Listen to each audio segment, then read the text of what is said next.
Perhaps we need some outside universal threat to make us recognize this common bound. I occasionally think how quickly our differences worldwide would vanish if we were facing an alien threat from outside this world.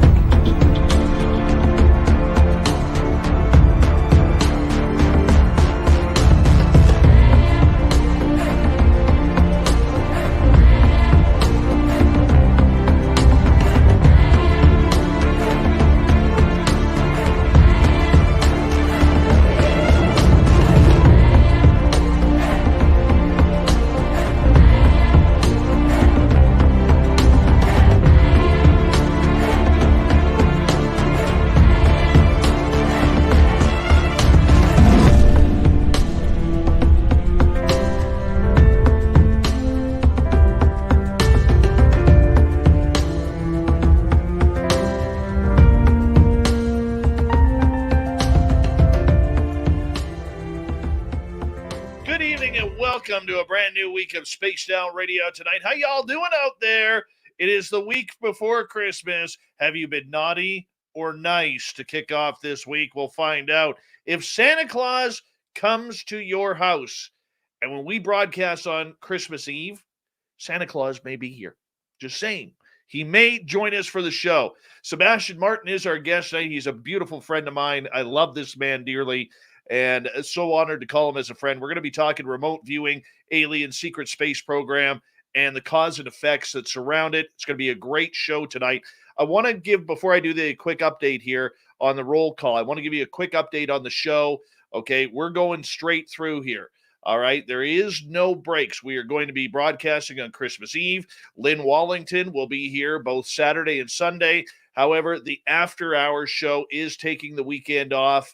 So they will be spending time with their families this weekend. That's quite okay. It's Christmas weekend. But the main thing is we got you covered right through the holidays. So those wondering what you're going to do while we're all celebrating Christmas and everything, don't worry. We got you covered. All right, race fan in the gold medal position tonight. Acreon takes home a rare silver with Nicola taking home the bronze medal tonight. Mennonite Abe, Guillermo, good to see you both. Black Dragon, Jeffrey DeRuin, the gorgeous Cosmic Floor. How are you? And thank you for coming on in. Jack Clark, thanks for joining us. Eddie Haskell, good to see you. Lovely Lynn LeBlanc is back. She'll be signing autographs after the show. Line up to the left of the studio if you don't mind. To the left of the studio. All right, let's move on here with roll call here as we continue on. John Aldrin, thank you so much for kicking off the super chat tonight. Really do appreciate it. Thank you so much. Lovely Laura Elizabeth has returned. Thank you for joining us. We appreciate you. Papa Willie is here as well. Papa Willie, thank you for joining us. And he'll be signing autographs after the show as well. Do not make eye contact. He will not sign your poster boards if you make eye contact. He'll be on the right of the studio if you don't mind. Nightmare, how are you, buddy? Dirty Filth with his boils and ghouls, witches and warlocks. How are you, buddy? Nice to have you here as we continue on with roll call tonight. And who else do we have? Oh, look who it is. It's Awesome Ann Palmer, everyone, and the gorgeous Aussie Ange. Nice to see you. Mark Rademacher, Luscious Jules, Chillin' Villain. Nice to see you all. Thank you for joining us. As we continue on with roll call, Guillermo, thank you so much for that awesome super chat. Really do appreciate it. Nice beard, by the way, and thank you for the chat earlier on Facebook. Really appreciated that as well, my friend. Continuing on, Chillin' Villain, good to see you. Rooted in Gorgeous Sacredness, thank you for joining us. Where is time going here? Like, goodness, I'm not even close to being done roll call here. Gorgeous Marie, how are you? Thanks for joining us, and we continue to scroll on down. Gorgeous Jenny, Todd Purdon, advocate for UFO disclosure, how are you? Awesome Arlene, and who else do we have here? Scroll. If I miss you, I apologize. Hey, Wes, how you doing? Double Tim, Enzo, gorgeous Steph Dickey, nice to have you all here. And Millennium, nice to see you. Linda, thank you so much for that awesome super chat. Love you, my dear. Thank you so much for your support over this year. Brown Dot Flop, how are you, man? Nice to have you here. And Spooky Morales and his trumpet are back. And who else do we have? Let's see here. Oh, my goodness. It's gorgeous Pam McSee. There she is, everyone. And scrolling on down. My goodness, I'm running out of time. I hate it when this happens. I really do. Vanner Smith, good to see you. We are 20 seconds away. Chris Mo, Johnny Music, Ibarata, and who else we have? I'm starting to panic. 405er, nice to see you. And Blue Nose Witch, nice to have you here. Thank you for joining us. As we continue on with roll call, we got 15 seconds. Ken, we got to go. Gorgeous. Melissa Nicole, thank you for taking the time. And you know what? That's about it. Hey, Witchy, Triple Ack, nice to have you here. Eva. Rock and roll, people. Horns up. Let's rock.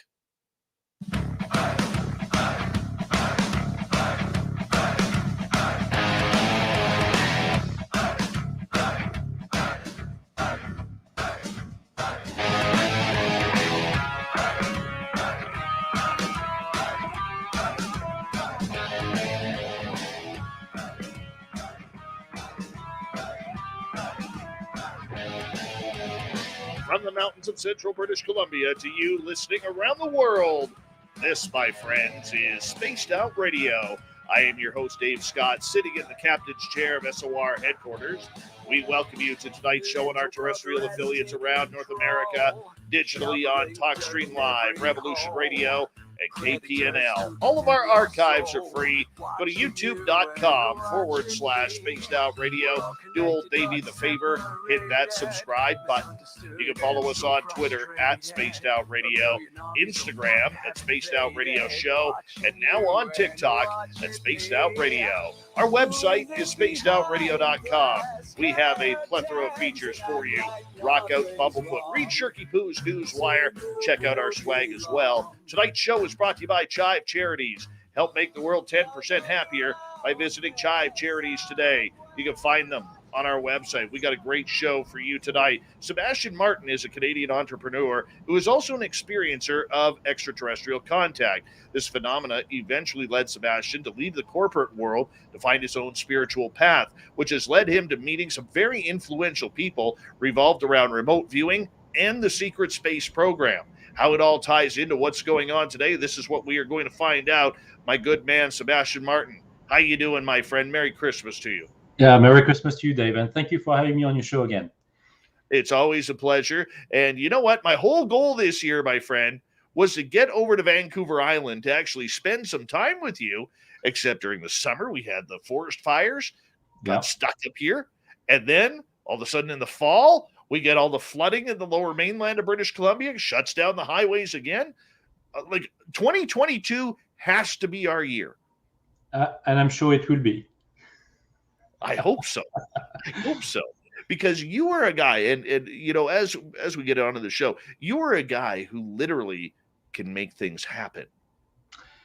Yeah, I guess I can in many ways.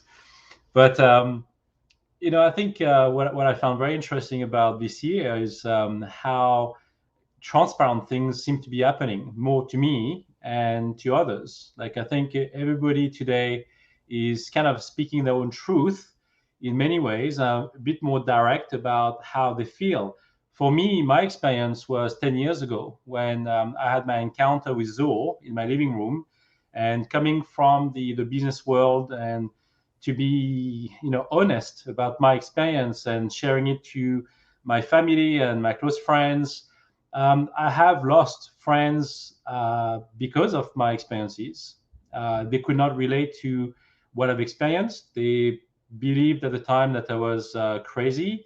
Seeing an alien in your living room doesn't happen every day, but especially in my world, but you know, business.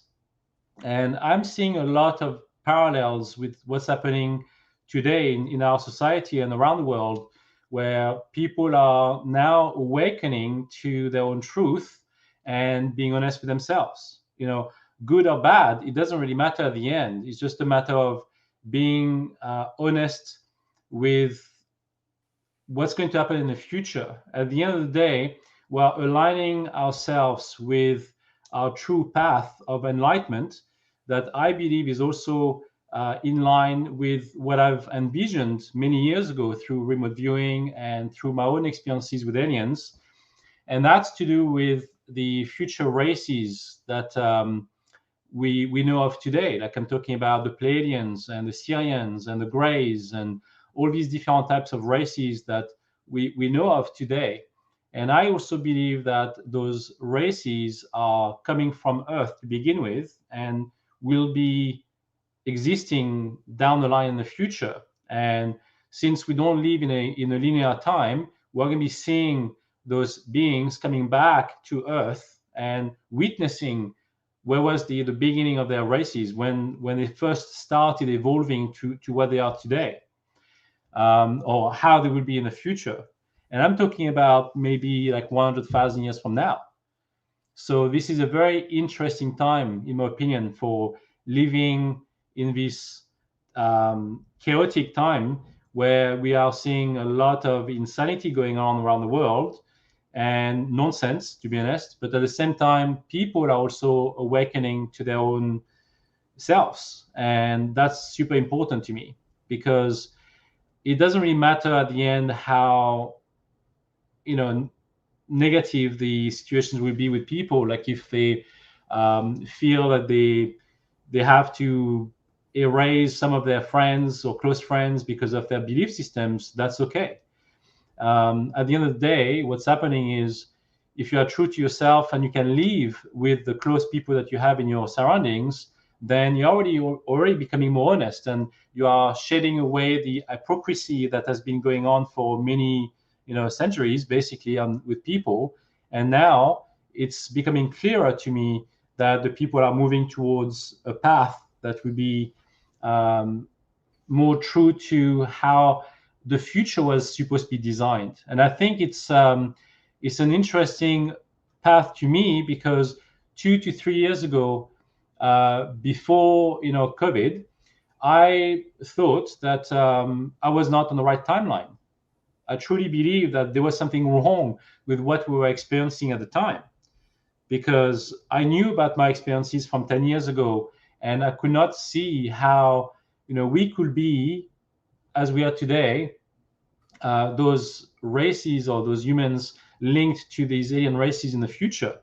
I could not see the parallel. Now I do. Now I truly do. And I think it's definitely more transparent to me at this point. What's funny is you and I started at the exact same time, or nearly the exact same time 10 years ago, because last week, a week ago tonight, was the first time that I had experienced anything supernatural when I saw the angel of death in my mother's eyes. Mm-hmm. And then it kicked off much like yours did, where it just took off like a shot in the dark, Mm-hmm. where you can't control it. All of a sudden you start getting hit with all of these little energetic waves and consciousness waves and psychic waves and waves of aliens and ghosts and everything that goes along with the supernatural phenomena. I mean, Mm-hmm. how did you ever catch your breath with everything that was going on, Sebastien? I mean, let me add to that, because at that time, what a lot of people don't know, you were running a highly successful world business in the honey industry. Yeah. You were someone who was very corporate. You were very much, living a very rich and high lifestyle that Mm-hmm. you had worked very hard for. And then Mm-hmm. all of a sudden, boom, you hit that brick wall of the Yeah. supernatural. Yeah, that's true.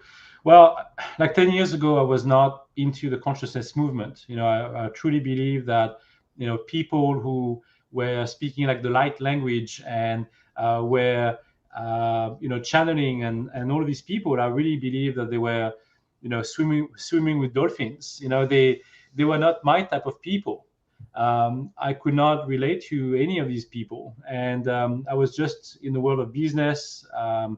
It was just about the money and trying to make the next million, and it did hit me really, really hard overnight. And at the same time, I had 10 years of evolution with this, and it was a good thing for me because I had time to adapt to what we are living today, and it prepared me to live my truth and to be okay with it and not be living in fear. Because you have to realize that when I first had my encounters, many of the people who would have had those experiences would have been scared and like frightened to death, over time for the stuff I've gone through.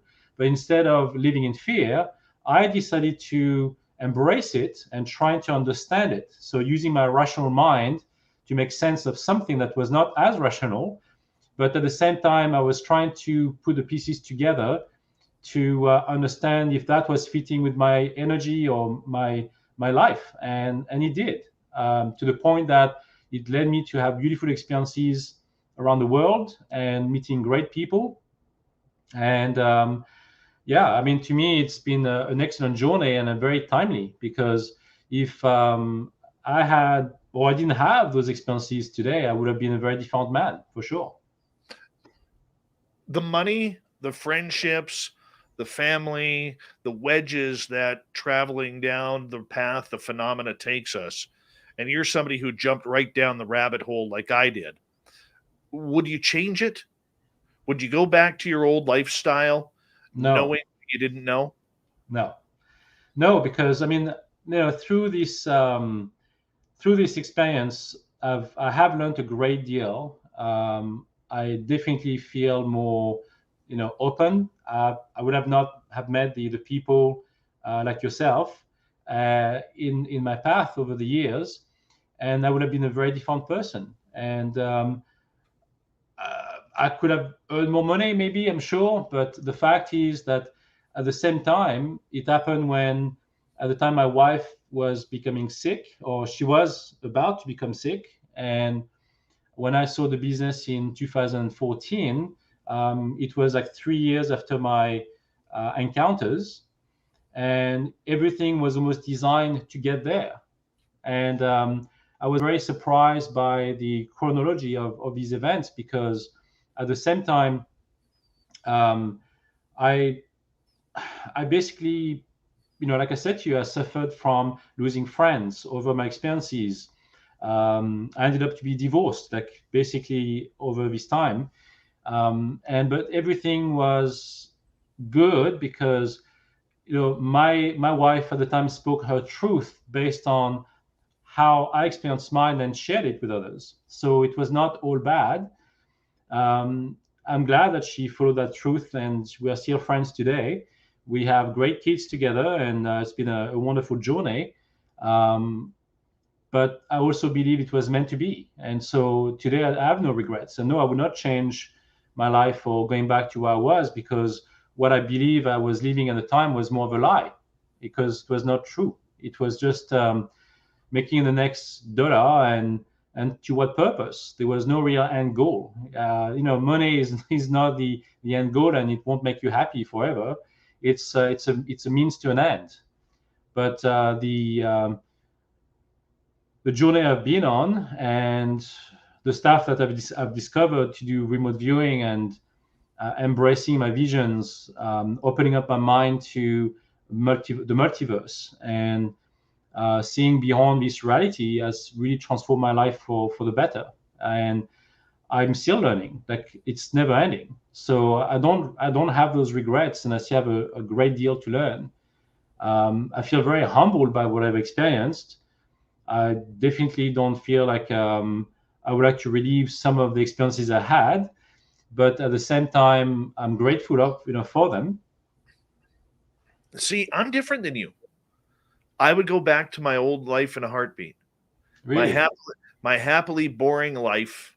I mean, don't get me wrong. I love the people from our audience. I love what we've created here with SOR. I love the fact that I've been fortunate enough to meet people like you and gain a ton of new friends that I Mhm. never had. But that old lifestyle, being close to my family and being close to my friends and the core group that we had, it just there was something very comforting about that. This has been very uncomfortable because you never know what's going to happen, you Mhm. know, and you never know where it's coming from. And part of my issue is with the phenomena, not the people, the phenomena is they seem to take a lot away, but they don't tell you what they're switching it with. Yeah. You know what I'm So I know exactly what you mean, and I think that's what I've experienced is also the delusion of, or being disillusioned by the consciousness movement itself, for having so many false prophets, in the field that could really be extremely demeaning and make you look back to the old life, thinking, why have I, decided to embark onto this journey, knowing there are so many people who are in it for the ego and to make a quick buck on the gullibility of the people. And I think that's really wrong, but I've been always aware of that, so it never really affected me. And I always spoke my truth, and I never really cared about, fame or, fortune through this movement. It's never been my goal, so I don't care. For me, as long as the message was true and I was able to, communicate with some of the people who were interested in my journey and share theirs with me, I've learned a great deal from that. So I think, the old life was just more comfortable, like you said, but it doesn't mean that it was the the best path. It was just the easiest one. Very true. Very true. Sebastien Martin is our guest tonight on Spaced Out Radio. And later on in the show, we're going to get to some remote viewing after the break at the bottom of the hour. But for you, Sebastien, as you embark on this journey, you've seen it change quite a bit. I mean, it went from ET contact to learning that you could remote view and learning things that you didn't even know existed. Does anything surprise you anymore in this field? Not really, no. I mean, it seems like all the hype behind the UFO disclosure, and we're going to be learning about this. We're going to be, seeing some UFO footages, and all of that to me is just it's just entertainment. But the reality of it is hidden, is still hidden from the public, and trying to have some of the information trickling down in the media once in a while has been keeping people on their toes, hoping for more news down the line. But I'm always afraid of, again, having that message transformed or used by our governments to deceive the people some more, trying to control the narrative for saying, now we kind of exhausted all of our, basically tools that we had to deceive you. We're going to be now reaching out to something else. And I think right now what I'm saying is all this disclosure or partial disclosure is actually designed to offload humanity to various planets, including Mars. I think that's going to be the next step. And as we're seeing today, the compliance that has been happening and the coercion that has been applied will be useful to the same people. Will be sending out a different message to say, now we need you to go to Mars because we can no longer stay on the planet. We already seen, and you've seen it too, being in BC, that the heat wave that we had in June, killing off 700 people in a few days, has been one of those events triggered most likely by HARP. So have you noticed as well that during the summertime, we barely had any chemtrails in the sky? It was pretty bare and very hot. And we've seen major changes over time, like through, in various countries. And we can call it global warming and climate change. But at the same time, we know that the planet is cooling off every year. Like we already have, we've lost like 1 degree Celsius in the last 100 years on the planet, because the Earth is currently moving away from the sun on a 26,000 year rotation. So we are going to be seeing some changes to do with the climate that we've impacted through pollution and so on. And that's going to be one of the excuses for the officials to tell us that, our lives will be better served on a different planet, and people will be more willing to go, because as more disclosure is happening online, people are going to be, more used to the news and to be more okay with that, to embrace a life somewhere else. And that is a big subject right there, is whether or not we deserve this planet only to go ruin another one. I mean, I think that's the fear. I mean, you look, we're not even playing nicely in space with all the space junk that's up there and currently causing issues that we can barely get a rocket into space without potentially hitting something. I mean, there's a lot of ridiculous out there, Sebastien, when it comes to how we treat things, whether it's the planet, the animals, people in general. We're not a kind species, that's for sure. True, but at the same time, we're also an evolving species. And as we'll be seeing down the line, our species will be bound to branch out to more species, as evolution has already showed us in the past, like through various Homo, sapiens that we've seen. We've seen major changes from the Neanderthals to the Cro-Magnon to whatever. Like, we're going to be seeing major changes, and I think we are in that period right now where we're going to be seeing those major changes. So through now we have the mRNA in the mainstream. We're going to be seeing biogenetics having a major impact on society around the world, and through major breakthrough in science in terms of they're going to be coming up with new solutions in destroying cancer and trying to find solution that would be potentially unstable at the beginning, but we become more stable as time goes by. So I'm not worried so much about the present, because it's still a learning experience. But I do believe that we're going to be evolving to learn and to be more compassionate, and I think we will change to that extent. I do have that faith. I don't see humanity evolving to something that would be truly evil. If we learn from our ways and how we lived our lives on this planet, we're going to be able to do better as we move forward. I don't see us as doing or repeating history. I hope not. I mean, we have in the past, for sure. We have repeated history.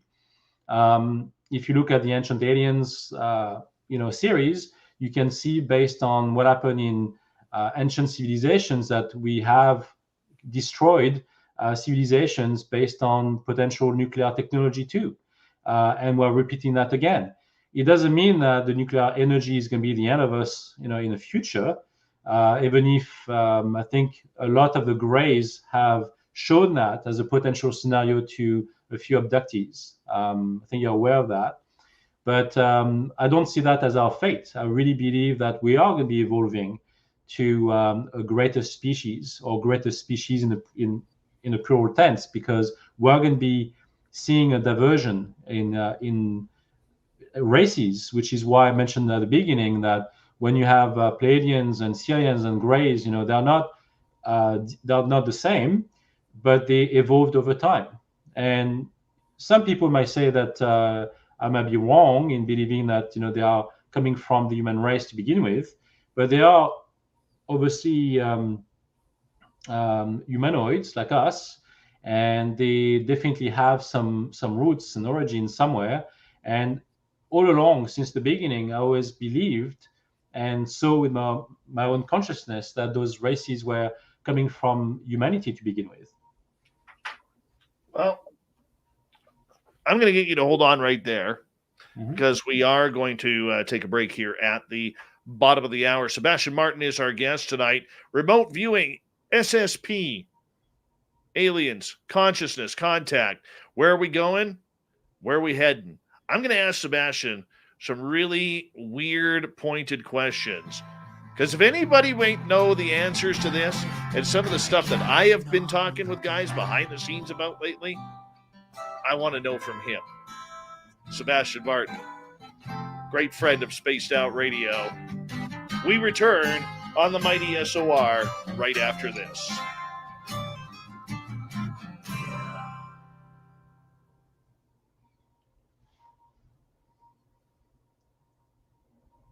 We're clear. Okay. But we are still live. We're still live on YouTube, yes. Okay. Oh, dude. I got so many cool questions to ask you. I'm looking forward to it. How I work. I can almost like channel directly from the questions that you may have for me, knowing the answer and not knowing the topics that you have. So I always find it very interesting. Oh, well, put it this way, Sebastian. I'm not going to say whom, but a couple months ago, I got invited into a very exclusive chat group. Hmm. And some of the things that I have seen in there, it blows my mind Okay. what some of these, and I'm being vague right now because I Yeah. want to ask you on the air, Hmm. but you know, I just really, oh God, I'm so interested in asking you this, man. So interested in asking you some of this. Keep it for the live show. Mhm. I'm just gonna be. How many minutes do we have? Do we have for the We break? got about 4 minutes, dude. Okay. I'm just gonna be having a quick. No, you can wait. I can do that 10. It's okay. All right. Y'all ready for Christmas? Yeah, I am. I've prepared all my presents this year for the first time, like way ahead of time. So I feel pretty excited about it. My kids are excited about it. So yeah. How about you? Almost. Do you have a It's just Christmas tree? it's just the wrapping now. Do you have a tree? Yeah, you know what? This is first time in probably 20 some years I went with a fake tree this year. The Okay. the real trees, I'll be honest with you, I got tired of cutting them down. Um, not that I was having any guilt or anything, but honestly, the real we have one tree farm here in town, and Mhm. it's like the guy just doesn't give a care. Wow. And all the trees were like ugly. Mm. So I'm like, that's it. I'm going back to a fake one. Now, I don't like a fake one. I prefer the real one. Yeah. And but um that's just where I am, man.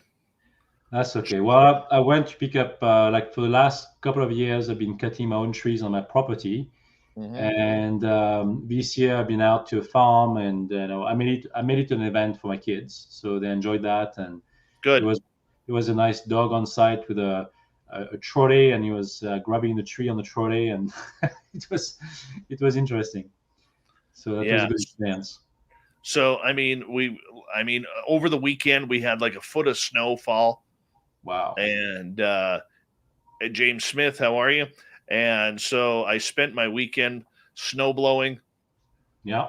but that's all right. I got a nice. I go in. Hi, Larry A. How are you, buddy? My favorite thing to do with my snowblower, man, is because I got two elderly dogs, and they Hmm. both love the snow. But in my backyard, I cut trails throughout my backyard for the dogs to run around to make it Hmm. easier for them. And so every year I try and change up the trail system. Hmm. But yeah, they're loving it.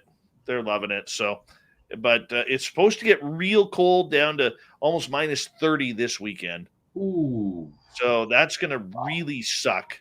Yeah. Uh, hold on, convert Fahrenheit to Celsius. So for our American friends, that equals out to about minus 22 Fahrenheit this Wow. weekend. Yeah. That's And crazy. yeah, that's where you go outside and it's instant icicles on your nose hair. Yeah. Hmm. We live in BC, That but we have crazy? so many Yep. different climates. Yeah, right. We got about 1 minute here, buddy. 1 minute. Okay.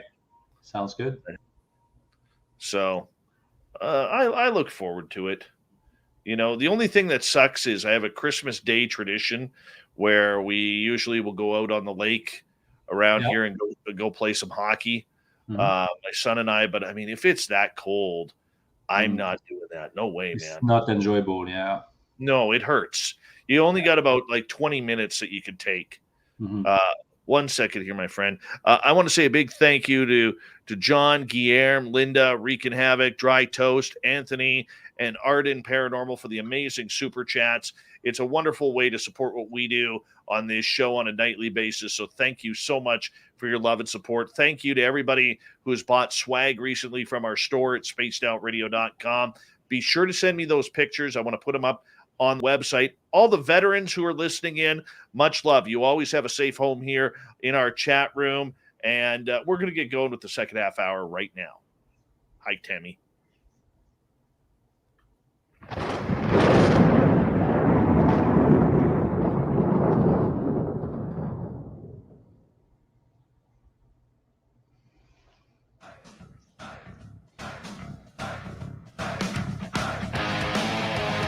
Second half hour of Space Down Radio is now underway.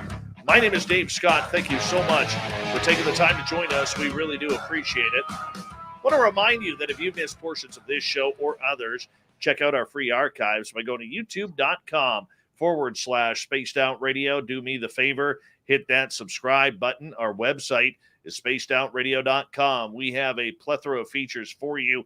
Rock out to Bumblefoot, read Shirky Poo's Newswire. Check out our swag as well. Follow us on Twitter at Spaced Out Radio, Instagram at Spaced Out Radio Show, and on TikTok at Spaced Out Radio. We continue on with Sebastien Martin. He's a 10-year experiencer. He is someone who has delved deeply into remote viewing, alien contact, consciousness, the secret space program. He's done it all in this field. Quietly, he may not be the biggest name out there, but when it comes to knowledge, this is one of the people we listen to on this show. Sebastien, welcome back. Thank you, Dave. My friend, I got to ask you some questions. And Go they're ahead. going to be, they may sound weird, but I'm going to ask you. All right? Okay. Now, I got to be careful here because there are certain things I can't quote where I got this information from. Because a few months ago, I was added into a very private chat group that has a lot of influential people who are studying this phenomena. And I'm not talking, your day-to-day Facebook researchers. I'm talking major players. Mm-hmm. And so a lot of what is said in that, it goes by Fight Club rules. Mm-hmm. But there's a couple things I can ask you regarding this. And I'm going to start off with this one. Immortals. Mm-hmm. One thing that I learned from this group was that there are a number of people who believe that there are immortals walking around this planet as we speak. Now, they may not be people who we'd suspect, like the Rockefellers or Putin or people along those lines, but they do believe that there are immortal beings here and now. Mm-hmm. Have you ever looked into this subject? Yes, I know the subject. I actually know of very serious people in Europe who actually are part of some secret societies, namely Freemasons, but some branches of the Freemasons that are gearing up towards becoming immortals, and they are already doing it. And they have ways of doing it. Now we talked about adrenochrome and trying to be like older, which is very dark and almost like satanic, demonic, if you wish. But these people don't believe that they are doing something that's demonic or negative. It's just a way for them to feel comfortable with the idea of it. But those people are your average, bankers and working in politics, like in England, for example. That's I know. Let's say friends of friends who are immortals in Europe. How long have they been alive? Well, so those who I'm interacting with, I would say the immortals today, like the ones they've interacted with, just started it. So I don't know if there are older people out there, but those who they know have already, let's say, reduced their age by 20 years. Let's put it that way. So let's say if they were looking like 60 years old, they would be more like 40 today. Really? See, Yeah. I also read a story recently, and Russell Brand, the comedian, who's very Mhm. conspiratorial, actually a few weeks ago, did a video on a number of high-end companies, which included Amazon's Jeff Bezos, Mhm. looking into extending life, much like it seems biblically, Mhm. where we see people living for 200-300 plus years that we read about in the Bible. Is this what you're talking about, immortal, or are you talking true immortal beings like the Highlander, which you got to chop off someone's head before they die? Pretty much the second part. Yeah. Yeah, that's pretty much what happens. Like it's not metaphorical. It's definitely realistic. They are doing something to their bodies and their consciousness to change the way they look. So they are basically modifying their cells consciously using different methods. Um, at what price? I don't know. That's something that I'm not very familiar with. But what we should be paying attention today is what's currently happening with the virtual reality with Facebook. And what we are seeing is how easily it will be for people to transfer their consciousness into something else, even in a virtual world.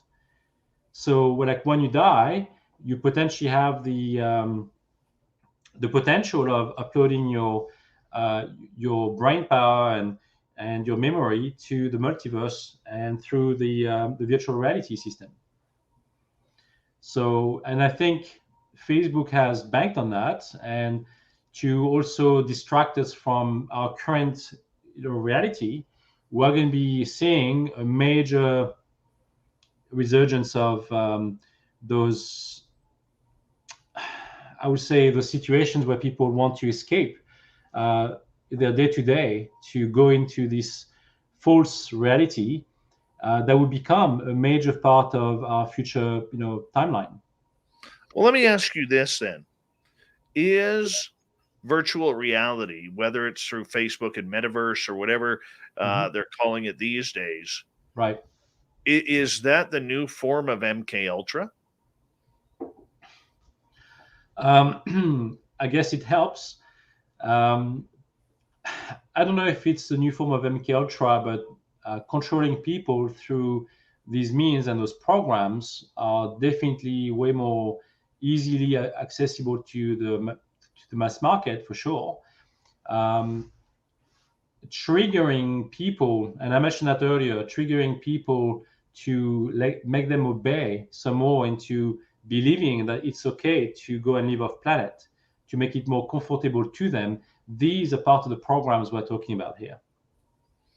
Okay, and so let me ask you this because Waylon brings up an interesting comment here.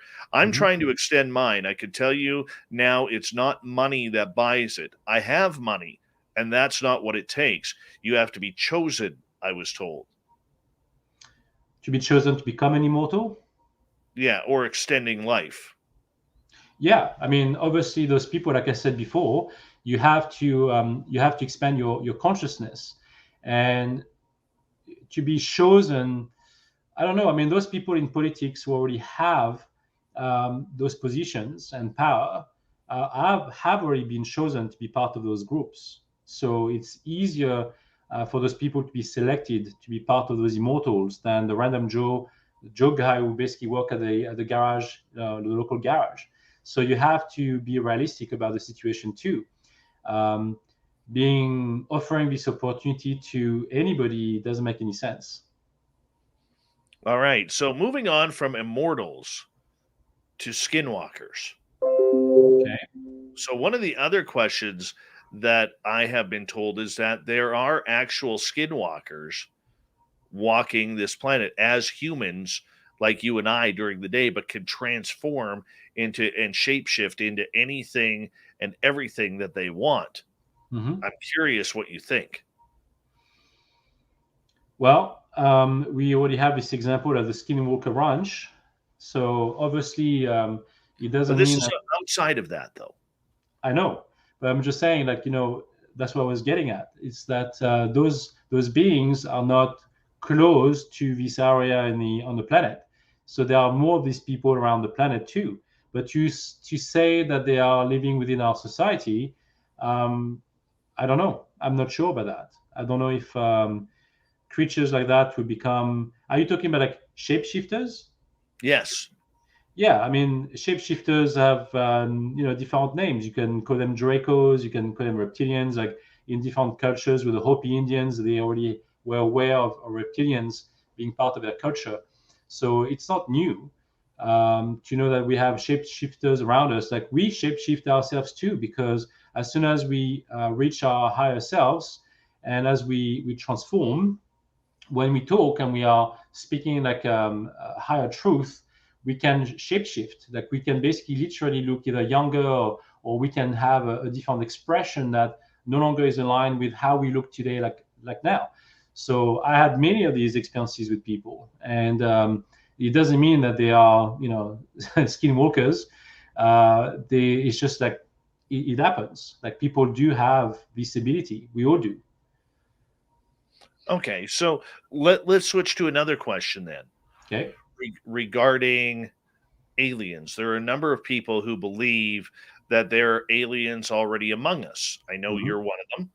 Have you ever encountered an alien? Like, let's say you're out shopping at the mall. I'm Mm-hmm. not saying in a forest or at your home or in a dream state or anything like that. But have you ever been to the mall or a restaurant or traveling in your travels? I know you were going to New York there for quite a while Mm-hmm. for business. Going to downtown New York, or that might not be a good example. But have you ever walked into an extraterrestrial presence that All the was time. all the time? Yeah. I Explain this. recognize them. So for me, like to see someone and seeing them shapeshift in front of my eyes, like I've seen that many times. And I know it's not just a feeling, it's also physical. I can see right through their mask. I can see how they look like. And sometimes it could be like half a face. It could be just like the eyes. It could be the skin tones. It depends on how. And also, there's also a look. And the look is very specific to the race, too. Like I've seen that a lot, especially with the Dracos. But I've seen Pleiadians. I've seen lots of different beings that are already.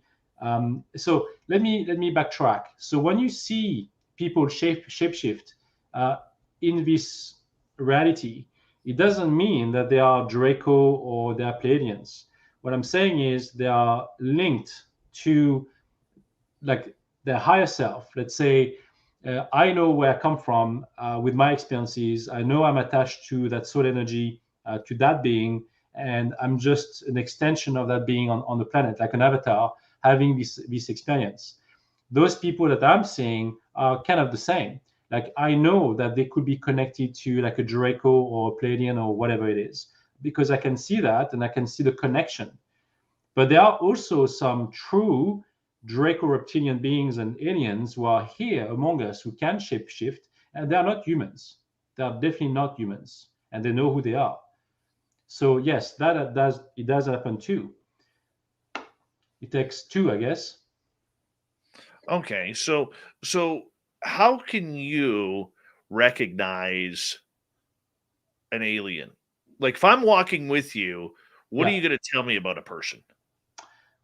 So there was an example right next door to my farm at my neighbor's place, and we were together at my place, and all of a sudden she had her phone showing the camera because there was activity in a barn with the horses. And so we looked at the camera live, and there was this woman that we suspected, that I told her was reptilian, and and then she had the confirmation of that by looking at the video while this person was not looked at and seen. And you could clearly see the ridge on top of the skull that showed up on the camera, like on the live feed. Like you could see her face completely change. And that to me was a very clear example of how I recognize people, because I was already describing that being to my friend, my neighbor, and all of a sudden that being showed up on the camera and she was able to witness it for herself. And that led to a very interesting unrolling of events where this person had to vacate the property. And it kind of happened with different attacks. So there were a few attacks or psychic attacks happening that same week with those people involved, including me as well. And we all witnessed that happening because they were seen for who they were. And those people had to leave. And that's pretty much what happened that day. Now, are you talking alien hybrids, or are you talking aliens like in the movie V, that they are actual aliens hiding under a false human flesh? Yes. I don't know about the false human flesh with a mask, but I think the advanced cities, as we know, can simply just change reality to make themselves appear differently, even if behind this reality, you know that they are truly aliens. And that's what I recognize because of my experiences through various realities and dimensions. So if you access the multidimensional realm, it's very clear to you like what is right and what's wrong. I've done this exercise with close friends and people I know, and it's always the same. And the results is always the same. Like I don't lie. I have no reason to lie about what I'm seeing about people because I can see right through them. And sometimes it could be like a soul connection, or it could be a physical connection. I can just relate to them because I know who they are. It's just a knowing, and it happened, over and over again. Okay, do these people know that they're aliens?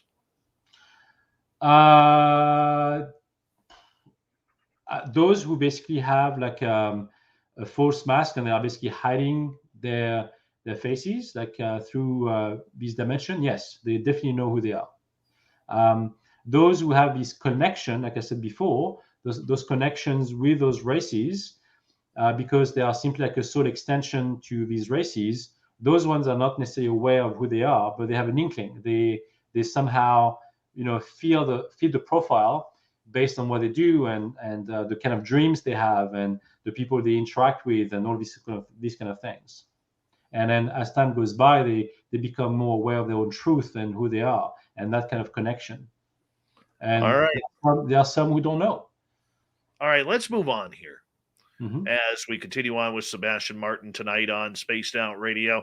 Next hour, we're going to get into remote viewing and what it ties into what's going on in the planet today. But for right now, this is just so intriguing. So intriguing, Sebastien. All right, aliens, extraterrestrials, off-worlders, whatever you want to call them. Okay, where are they coming from? And the reason why I ask this is there's a great debate out there, and we've heard it from people like Luis Elizondo, Chris Mellon, many scientists, that they don't know where these craft are coming from. Mm-hmm. Is it outer space? Is it from the future? Is it from a different timeline, a different dimension? Is it a combination of everything, which I think is the easy answer to everything because, everybody wants an easy answer. What's happening here? Where are all these beings coming from?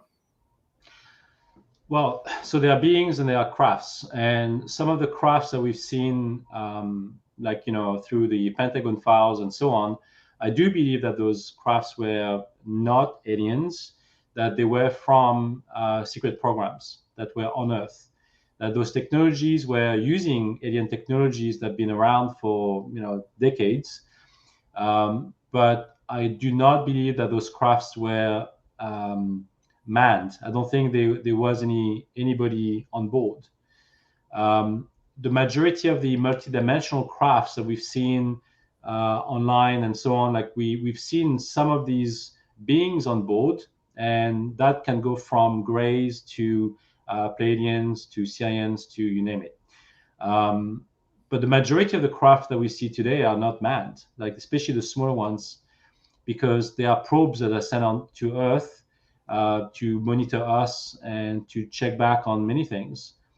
But sometimes it could just be used as a portal. That even through the oceans, the crafts can be seen plunging right into the oceans, into the waves, and don't make any splash. They go right through it, without making any ripple. And that's because they're using our Earth as a portal to go from one locations to another into space. And there are many of these locations on the planet. As to know where the aliens come from, that's a very broad question in terms of how vast the universe is.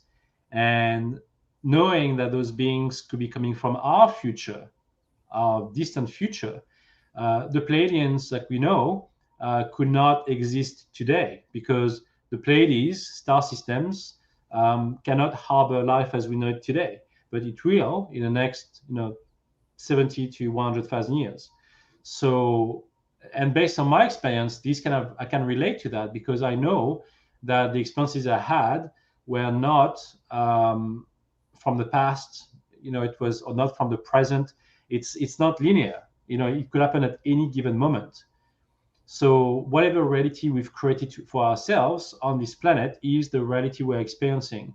But that could change all the time because every time we meditate, every time we can change our own reality as we know, like we can manifest change onto this planet.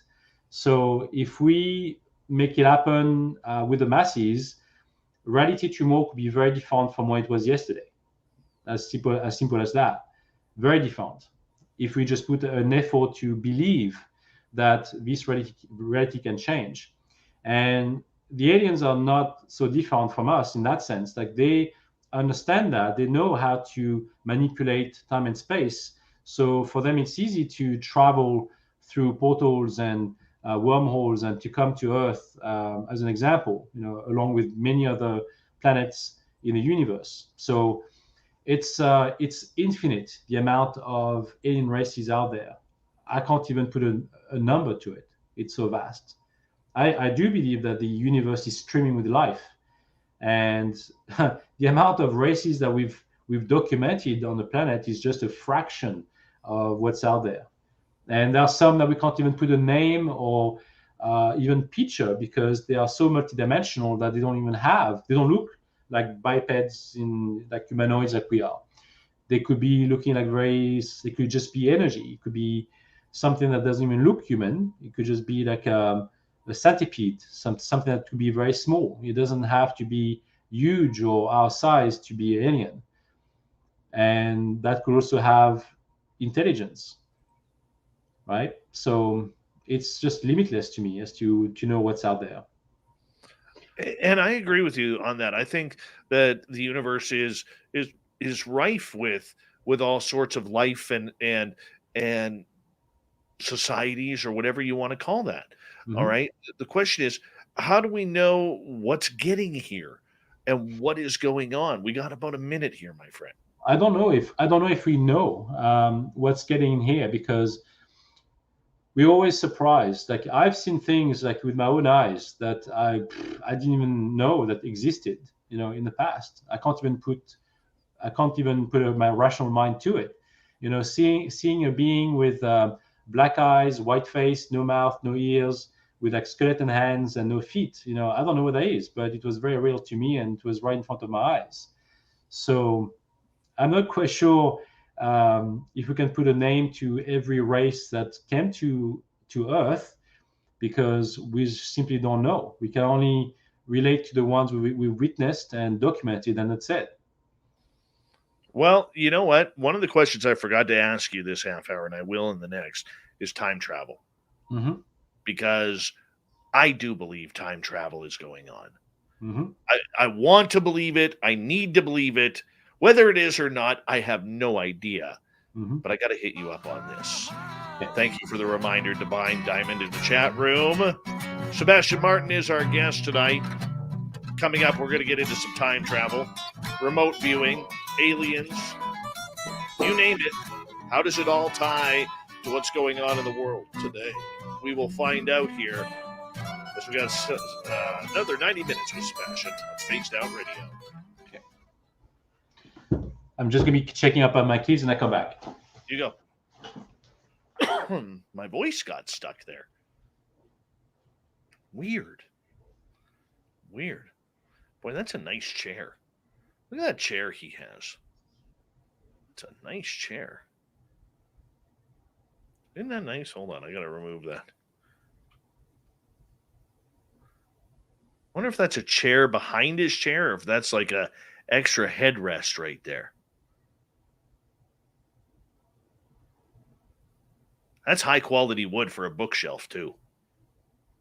And I like how all the shelves are off centered. That's cool.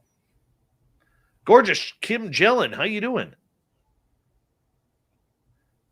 Yeah, we got a close up of Sebastien Martin's chair. That's how exciting it gets around here on the mighty SOR. Yes, his work table is very nice. Anybody else curious what's on that tripod over there? That looks like a music stand. I don't know.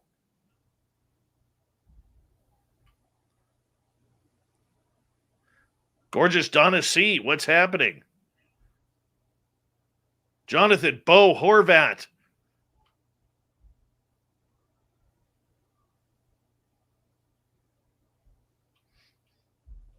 Let's see here. No, we have not discussed Phil Corso yet. Grand Paul Holland, how are you?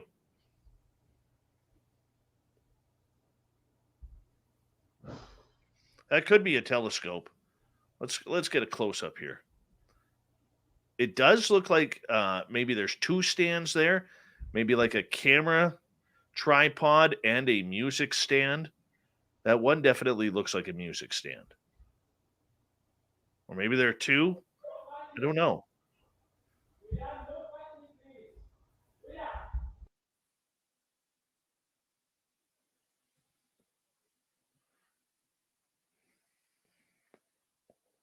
We're going to find out. Scott Myers, how you doing? Yeah, you've been to his house. Trust Divine Mercy from Quesnel, British Columbia. Height unknown, weight unknown. Grantavius Grant Roger. There he is. Trust Divine Mercy. Nice to see you. Scotty Myers is in the chat room. Okay, we got to know what's with the two tripods in the back. Is one a music stand? Are you talking about my tripod? Yeah, over your left-hand shoulder. Yeah. Well, those were I was using those for interviews. So I was using those tripods. I've got my camera equipment and stuff, and so yeah. I haven't done that in quite a while. Michigan UFO, how you doing there, buddy? Nice to see you. Everybody's curious about your book collection. I love your bookshelf. Yep. Grant, hold on a second. Grant, what the hell are you doing shoveling snow? They have snow blowers, man. TMI, Beelzebrad, good to see you guys. Thanks for joining us. We've got about 2.5 minutes. Yeah.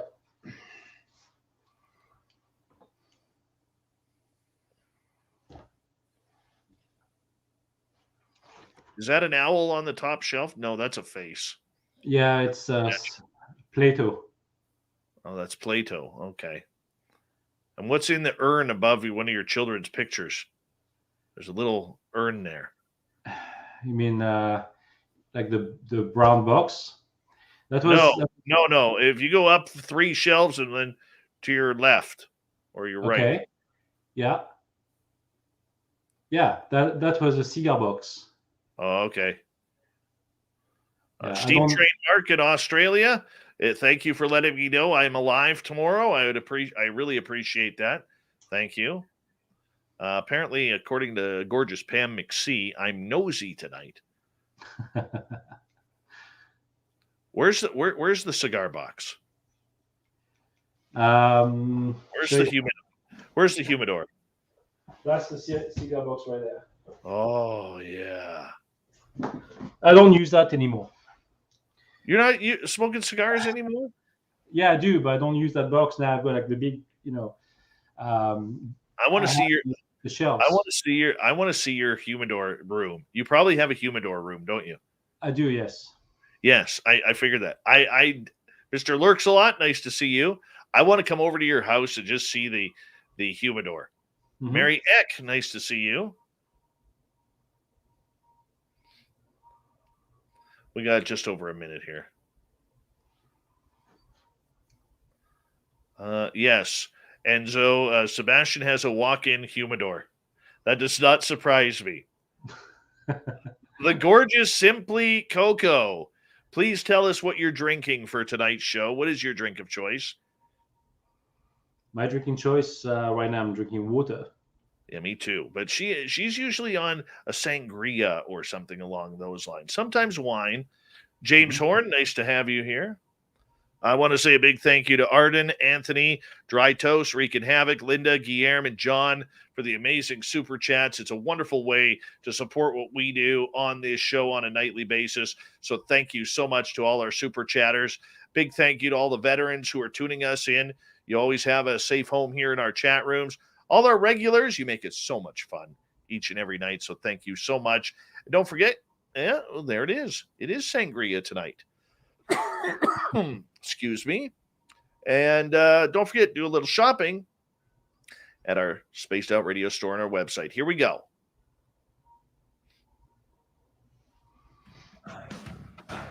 You're listening to Spaced Out Radio with Dave Scott. Follow Dave on Twitter at Spaced Out Radio and on Facebook, Spaced Out Radio Show. Hour number 2 of Spaced Out Radio is now underway. My name is Dave Scott. Thank you so much for taking the time to join us. We really do appreciate earning your listening ears wherever you are on this beautiful planet we call Earth. Thank you so much to everyone tuning us in on our terrestrial affiliates around North America, digitally on TalkStream Live, Revolution Radio, and KPNL. All of our archives are free. Just go to youtube.com/Spaced Out Radio. Do old Davey the favor. Hit that subscribe button. The Desert Clam has set the password for tonight in the SOR Space Travelers Club. Farsinate. Farsinate is your password. Use it wisely, Space Travelers, as the Clam sets the password each and every night right here on Spaced Out Radio. Our website is spacedoutradio.com. We have a plethora of features for you. Rock out to Bumblefoot, read Shirky Poo's Newswire. Check out our swag as well. Follow us on Twitter at Spaced Out Radio, Instagram at Spaced Out Radio Show, and now on TikTok at Spaced Out Radio. We continue on tonight with Sebastien Martin, remote viewing, aliens, disclosure, everything that is going to affect this planet. We are going to hit up here in the next 90 minutes. But first, we got to get to time travel. Sebastien. You are someone who is in the know. You've remote viewed this. You've talked to some very exclusive people about this subject. Do we have the ability to time travel? Technology-wise, yes. But at the same time, how it's done, like let's say in the military, it's most likely done through the consciousness. So you can still be seen at different times, but it doesn't mean that you can physically do things. You can't, touch objects, but you can influence people. You can almost like remote view while being present. It's almost like bilocating. That to me is my experiences with time travel. I've experienced it myself with people that are alive today. I also know that you can impact your own past or somehow intervene into what happened in the past to, like, according to some major events. Like, for example, for me, a few years ago, I was attacked, or I had a psychic attack from a Draco reptilian that I remote viewed in Eastern Europe. And a few members of my team that were doing the same work, because we're collecting data separately, and therefore that information was being cataloged and compartmentalized. So as you provide these informations to your contacts, they can decipher or use these informations for making sure that what is real versus what's not, or what may not happen. So one day I was actually involved into a remote viewing session where I was trying to see a time traveling equipment that was hidden in a mountain in Eastern Europe. And it was an ancient piece of technology that was there, and I was supposed to be describing it. And as I was doing that, and I was exactly in that location, there was a white Draco reptilian looking at me straight through my consciousness, like he could see me. And I stopped the session, and that same night I had a psychic attack from that being. And then a week later, I went to New York on a business trip, and after coming back from a Broadway show, I had a mark on my left leg, and it was a clear mark, like a scratch that was fairly deep. And I went to have a shower and then went to bed, and that night, I believe I died. It might be strong to say, but that's exactly how it felt like. And it was not a heart attack. My heart was perfectly fine, but you know what it's like when you have a psychic attack and you feel this frequency being targeted at you. And while remote viewing myself, I was able to see within my body that I had nanotechnology within myself, and that was fighting me, and I could not fight it. And I gave up after 4 hours, and I basically lost consciousness, to the point that I woke up 3 hours later, and I felt like I could just jump and fly off the curb of the street. It was only until recently that I discovered that it was actually, and I felt safe, to be honest. I felt like something changed. I don't know why. I didn't feel tired after just 3 hours of passing out, and I basically never understood what happened to me that night. And until recently, when I realized that I was working with someone and we were able to go back to that time to heal that time, to heal myself. And that's the presence I felt the next day, remembering that's the experience I had. So I don't know if I'm being too vague here, but what I'm saying is the experience of going back in the past and having an impact on someone's life, and in a good way, could happen energetically, not physically, if you understand what I mean. So I was able to time travel, like to go back in the past to see a person I know today who is like 10 years older than me. And I was able to see her as an adult, as myself, seeing her when she was 6 years old or 12 years old, and interact with her. And she could hear me, and I could hear her, and I could understand her language, even if I could not speak her language. That to me is way more powerful than the physical time travel that we can use using technology, because I think this is kind of limitless. You can not just like time travel onto this planet, but somewhere else. You can go anywhere you want, basically. And mastering the art of appearing somewhere else is very unique. I was able to do that. I don't know exactly how in the past my friends were able to see me at two different places at once in terms of by location. Is that time travel? I don't know. Maybe it is. Maybe it's just a matter of changing reality so you can bend this dimension to make it look like time travel, but it might not be. I don't know. It doesn't mean I understand the specifics of it. I don't know how it's done. I don't know the science behind it. I just know that it's possible. Do you think, though, that we do have people from the future visiting here right now? Yes, of course. But good. It's not using the technology that people see like through stargates and these kind of things. The military has tried to do that, and like I'm talking about like aliens from the future coming back to see us. They're not using our linear time to achieve it. They simply use a multidimensional portal to reach us and see us. If you can call that time travel, I don't know. I don't think time is as linear as people think. If you think of time travel, you think that we live in this reality in the present and we can go back in the past. It doesn't really matter. Like you can go in the future too. There was a classic, mention about, what's the concept when you can't kill yourself or your dad, and if you kill your dad in the past, you will not exist in the present.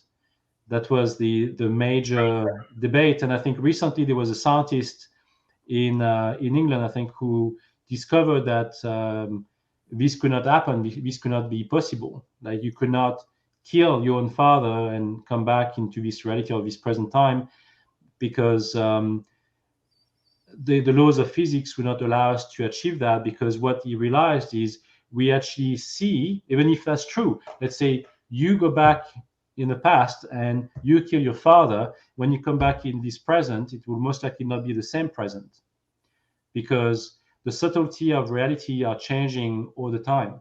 So if you change something from the past that you're accessing may not even be the real past that you've experienced as a human being.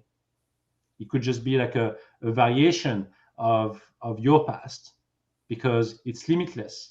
And same thing happens for the future too. We have different timelines. We can access different timelines, and that works for the past too, because that's the complexity of our universe and our planet.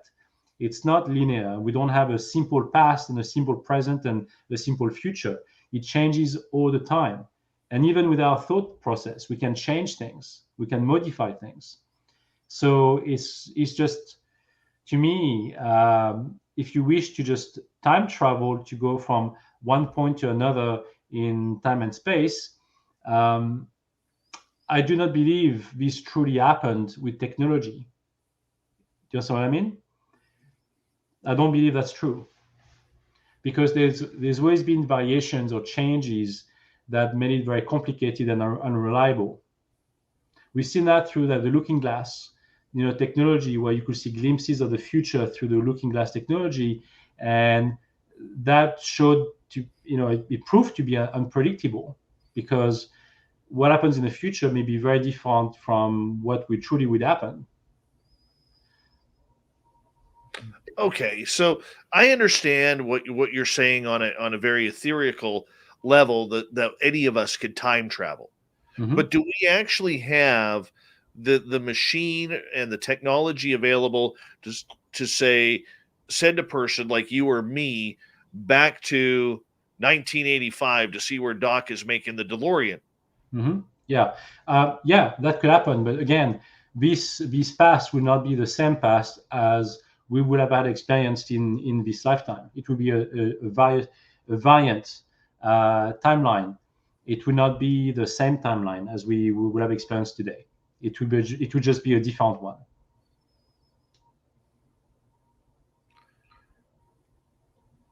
Why would it be different?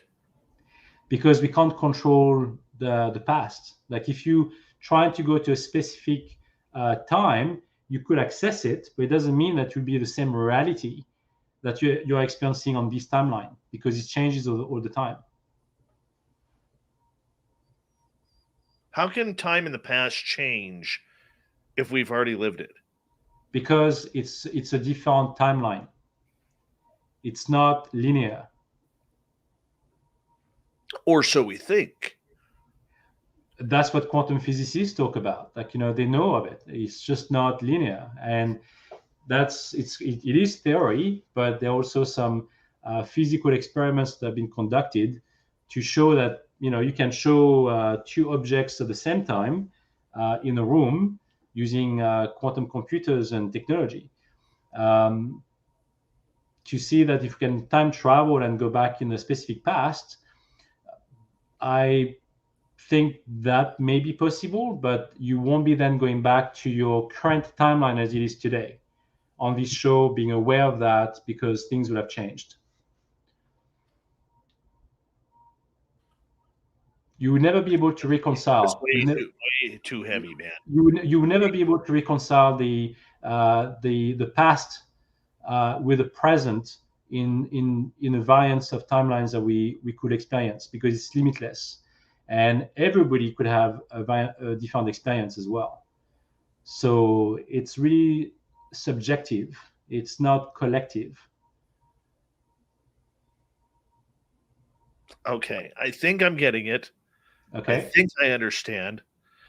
I think I need to drink way more to understand it, rather than the water I have in my studio right now. Well, we can elaborate on that if you wish. I've got time. Well, I've got some time here too. But I mean, apparently I can't go back in time because if I go to edit this show, it's not going to be the same as what it was. Well, I mean, we know of the Mandela effects, right? Oh, don't even get me started on the Mandela effect. That's going to throw me right off. That's going to throw me right off because I actually had a couple of strange occurrences happen a number of months ago. Okay. And the most notable one was I was about to have author David Weatherly on the show. It's going back about 4 months. And I'm scrolling through Instagram and I see his profile for Eerie Lights, that's his publication company, come up. Yeah. And I see a book, which is titled Monsters of the Great Lakes. And then David Weatherly along the bottom, like his titles normally are. So, as you know, I always do a pre-phone call before an interview. We had ours tonight. I call up David and I said, Dave, I'm real excited about this new book you have out regarding Monsters of the Great Lakes. Can't wait to talk about that. Something new. He goes, Dave, yeah, that is a great topic. But I have never written that book. I said, what do you mean? I just saw it on your Instagram today. Or Facebook, whatever it was. And he goes, Dave, I'm telling you, man, I've never written that book. And do you think I could go back and find the post? Nope. No. It was gone. Yeah. So, going back to what you've experienced, you say that you're going to be editing the show and looking back, and reality may change. No, it doesn't work. It doesn't quite work that way. What I was referring to is if you try to physically go back to the show and experience it with me again, it would not be the same show and it would not be the same timeline. It would be a different past. With variations, it might be very minute variations, but it would not be the same show. It would not be the same experience. That's what I'm saying. Okay, so that would mean that all different timelines and dimensions are running at the exact same time. That's correct. Which would mean that there really is no such thing as ghosts, because a ghost timeline would be running at the exact same time as us. Well, they are multidimensional, so they could be in parallel to our reality, but they could merge from one timeline to another because they have the capacity of, appearing and disappearing at will. That's why. They can jump through various timelines. So if you can't travel back to the future, which would mean you can't travel back forward to the same timeline, can you travel or time travel from, say, 2021 to 2036 or 2182 or 2349? Sure, but same idea. Like, you could access a timeline that might not be in line with the current timeline you are on today, because you are accessing something that is so far ahead that the consciousness of each individual on the planet may change and will change this timeline regardless. So it doesn't matter what you're trying to achieve by moving so far ahead in the future, it will never be the same. You're only accessing something that might be remotely, similar to what you think it will be, but it won't be that at all. It's going to be one of many, realities, which is what we discussed from going back to looking glass technology.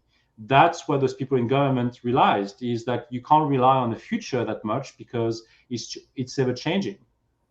So would that not mean that there are different Sebastians and different Daves and different audience members in different timelines as well? Always.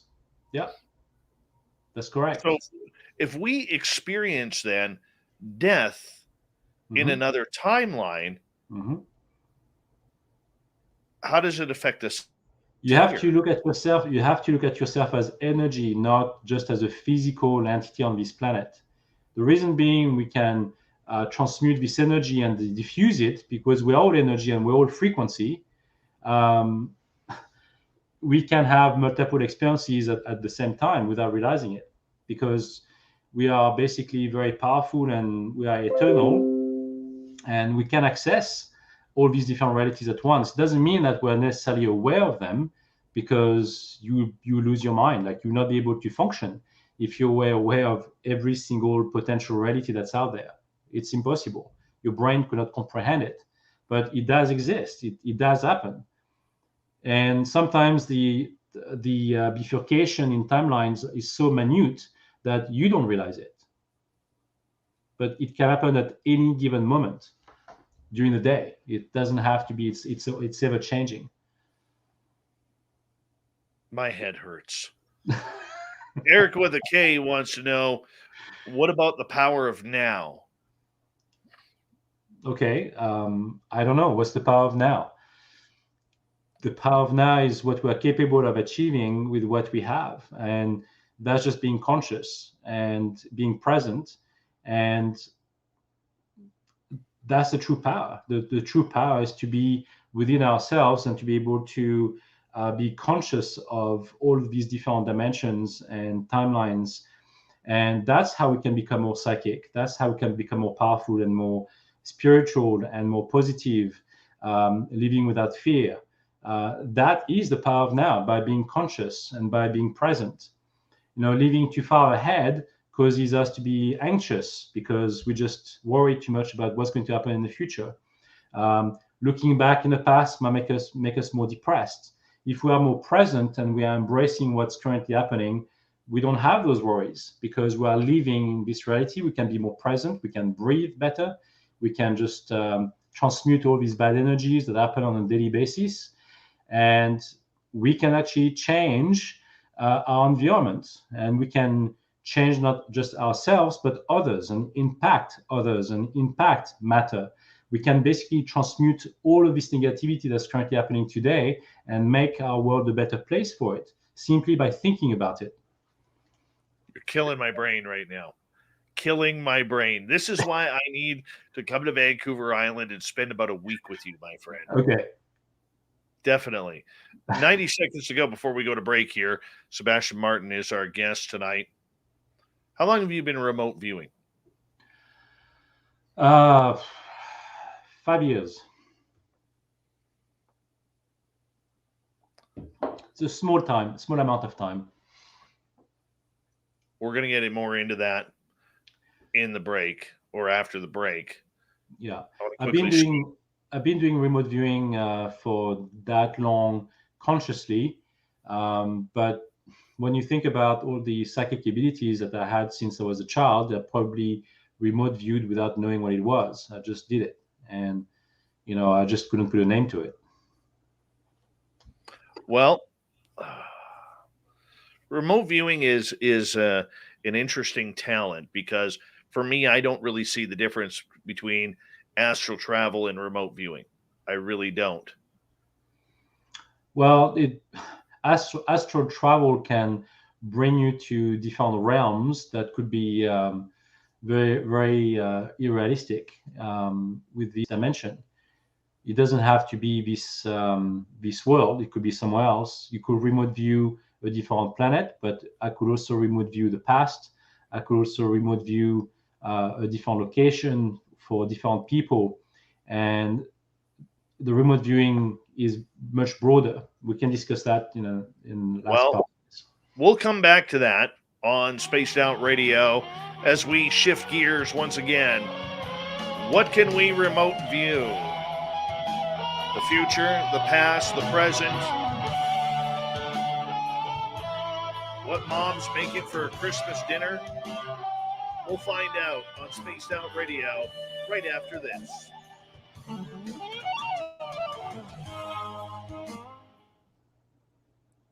All right, Enzo wants to know, if you travel back in time, nothing you change matters, but how sure are you'll return to the present you left? We already discussed it. That's exactly that. You don't know. and most likely you won't. So it's, if you time travel back in time, nothing you change matters. That's not true. It does matter because it affects everything around you at the time if you change something. How sure are you that you will return to the present you left? You can't be sure because you already transformed something from a different timeline and expecting to have the same reality when you come back to your present time. It doesn't happen that way. So of course it will be different. And it might also be a different reality that has nothing to do with the time you changed in the past. If that was, the theory behind that question.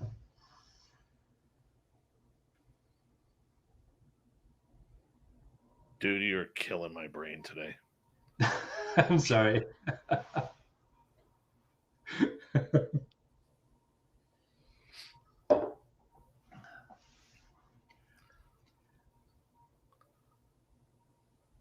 It's just based on what I've experienced and what I know of it. It's fun. It's actually very fun.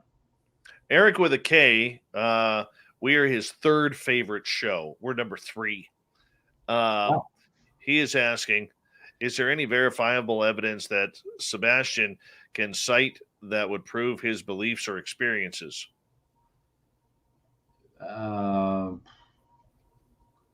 That's a great question. My experiences are my own. In terms of Zoe coming into my living room, I can't duplicate that experience. It's just something that I've lived through that I know could have been compared to losing my mind. And I thought of that at the time because it was so rational. But at the same time, I also had other experiences that were related to that encounter that made me see more things and led me to places that I would have never expected to go to. Like going to Mount Shasta, for example, was a voice in my head saying, you have to go to Mount Shasta. I'd never heard of Mount Shasta before. I'd never been to that place in California before, and yet I've been. So clearly that could be an experience. The people I've met, the people I had UFO experiences with, like Scott Myers is with us tonight, and he's one of the experiences with me. I had many people that I mentioned in my book. Wait a second, let's just come back with it. So when you see that book in Inner Journey in Outer Space, I do have examples of people that were with me during those experiences, and some of them, and those are still very close friends that I have, that I'm still in touch with, that had those very, very strange experiences. Alia Casey, who's actually the author of my foreword in my book, was a former U.S. Department of Defense and Department of State staff. So working very closely with the Pentagon. These people are real, and they interacted with me, and I remote viewed for them, and for many years. So in terms of evidence, I think I do mention a few in that book, and yeah, I mean, that's basically what I can share right now. Oh, Sherry, yeah, so I can remove you. I proved it to her. That is true. Thanks, Sherry. So I mean, we all had those experiences. Like you had your own. If I ask you to prove it to me, it's harder when you have an experience. You can always be changed all the time by anybody, because at the end of the day, it's not just a belief, but it's also believing in your own limitations. And if you question someone else based on their abilities, you have the right to do that. That's rational. But at the same time, it limits you to have those experiences for yourself, because you have those doubts. And it should not be that way. I think people should have their own experiences for themselves, because it's important to live in that moment that we talked about, and to have those deep connections. It doesn't have to be proven. It's just something that you can live for yourself and see it with your own mind's eye, literally. That's, you can think that you can imagine it, but it's not. It's just we got to get going here, buddy. I apologize. Thank you to the super chatters. Really appreciate it. Here we go with the second half.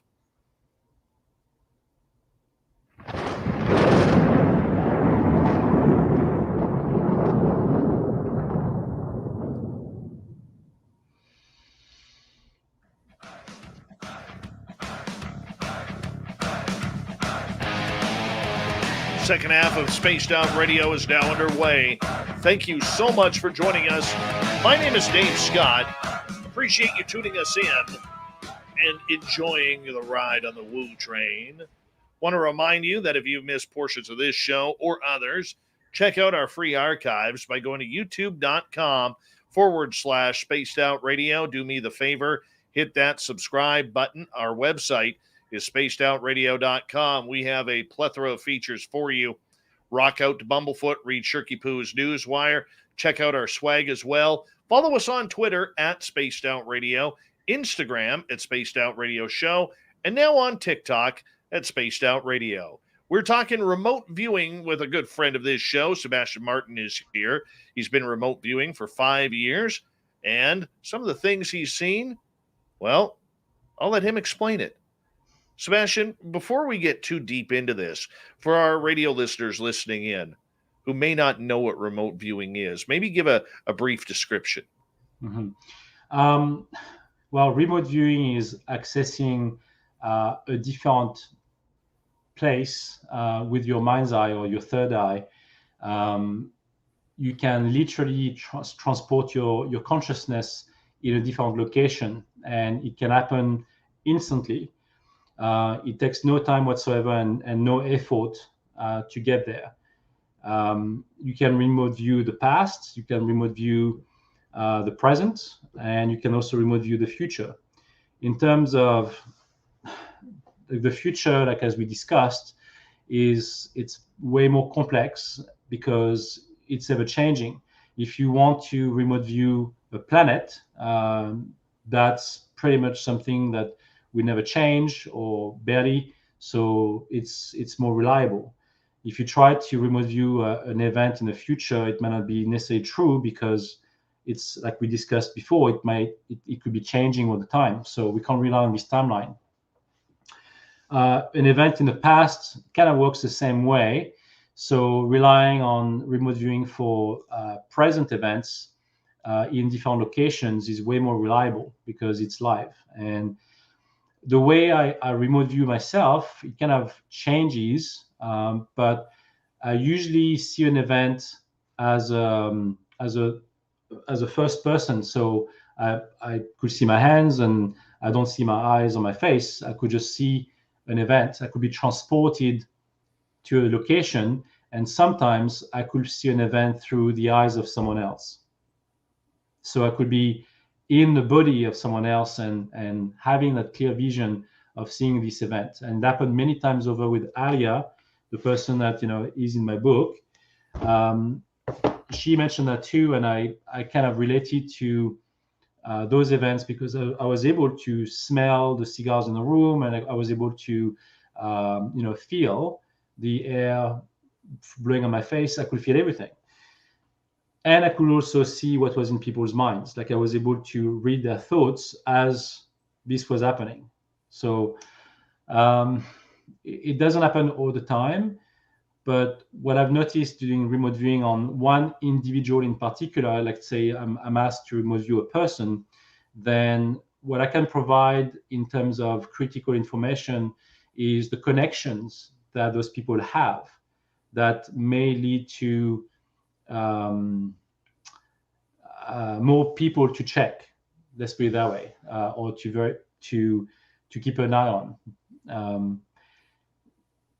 That's one of the aspects of remote viewing. I have seen events that could potentially happen, so timelines that never occurred because they were prevented. So it's by warning that this could happen if you do this. The reason why those events were confirmed to be true is because I was seeing like a detachment, for example, to do with a battalion going into a field. I was able to see the landscape clearly, and I was able to see what was behind the landscape. Let's say there were some enemies placed on a mountain top behind that line of vision of those allies. I was able to determine what kind of military equipment that they had on that ridge. So while the event did not occur, that prevented them from potentially lead this group to, mass executions, basically, or hardship. And just by providing that piece of evidence, was able to prevent an event that never occurred. So that's how you can use remote viewing for. I prevented the kidnap of people. People, just being wary of the people they were surrounding themselves with. Preventing assassinations and these kind of things. That's what you can do to use remote viewing. Okay. We know that through the United States government, they have been trying to remote view objects since the 60s, going back to where there was a big remote view battle allegedly between the U.S. government and military and the Kremlin and the USSR back in those days. Mm-hmm. And, apparently this had some very interesting results to where remote viewers were allegedly able to see right into the hidden books of what was written down in the Kremlin by the KGB. Mm-hmm. And today we learn that this was a very real program. Mm-hmm. We know that people like John Alexander were involved with that. Hal Puthoff were involved with that. We're learning that potentially or allegedly Luis Elizondo was quite the remote viewer in that program as well. Mm-hmm. So with that being used on a military level, how does that affect what we do as civilians, such as yourself, who want to remote view? How does it affect me? Well, how does it affect all of us in general? Well, because everybody can remote view. It's not limited to a few. Like, it's just a matter of practicing and doing the work. And you have different methods to access it. Like, obviously, using binaural frequencies through, like, the Monroe Institute, for example, they worked on that technique to remote view, and that was the basis of the Stargate program. But you can use various methods. And I was meditating since the age of 8 years old, using transcendental meditation. And my first remote viewing experience was when I was truly 16 years old. And I was doing that to impress a girl, like to actually see objects on a nightstand, in a dorm. And I was able to see the 3 objects that she placed to trick me, when the original method was just one object. And that was, again, one method that I've used to access or do remote viewing. I didn't know what it was at the time. I panicked because it felt very strange to me. I was able to travel through like a black channel or tunnel, and then hovering over that nightstand. And then as soon as I saw it, and I was not even looking around because I was just so focused on those objects, and I came back into my body, and it was a shock. Like, I was literally out of breath. I was sweating, and I was completely frozen in my bed. I couldn't move. And that scared me, and I vowed that I would never do that again. And I didn't, not that same way. And it's by opening myself up to, hypnosis, actually, at first, doing hypnosis. And after my encounter with Zoe in my living room, I was able to access my subconscious mind, and somehow something clicked. And I don't think it had anything to do with hypnosis, but that was the process I went through to open myself up to remote viewing, because the first sighting I had was about a potential agent in the field that was about to be discovered, and I warned that person, knowing who that person was at the time. Never met that person before in my life, but somehow I knew who that person was, and I was able to warn that person of that potential discovery, and that person was able to leave that safe house on time and leave the country. That's how it all started for me. And what was interesting is I had better chances or successes with certain people for remote viewing. So in my case, working with Alia, for example, was a mind-blowing experience, because she tested me a great deal in terms of remote viewing experiences, and I was able to go back to past events to witness things that the media never talked about. And that's how she was able to confirm some of my remote viewing experiences, which I was discovering at the time in a full-blown manner. And that became a routine for me. Like I was doing it so randomly that I could be cooking my breakfast in the morning and have a remote viewing session. It was that easy. And at any given time. And sometimes I wasn't even thinking about it. It was just happening. I was able to connect directly to some events working with Alia. That was one of the things I did. All right, we got a couple questions from our audience here for you. Okay. And let's start off with Larry here. What are some things a person can do to be able to remote view? Well, the first one is to meditate, because through meditation, you can access your subconscious mind and you will be able to see things. And that's how you can literally start the remote viewing experience, is to be open to those changes and to be able to feel them.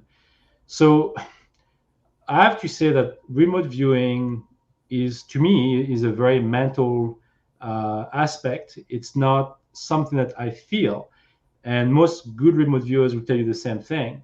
In order to be a good remote viewer, you don't have to feel anything, because the emotions are masking the true experience of remote viewing. But you can access remote viewing in a different way, through the heart, for doing the right things too. So there are different ways of doing it. Truthfully, they all work kind of similarly. That you can basically achieve the same results, and that's basically the same thing as being a psychic. You can have a true experience being a psychic, connecting to someone, and have a true vision. Same thing happens with remote viewing, but in order to achieve that results, you like I said, I mentioned binaural frequencies. You can listen to some of these tapes. You can even sleep on it, sleep with it, and that would open your mind to having more dreams and opening up your pineal glands, so you have more dreams and you are more open to accessing your third eye that way. That's what I would recommend. Meditating, breathing, like doing breathing techniques.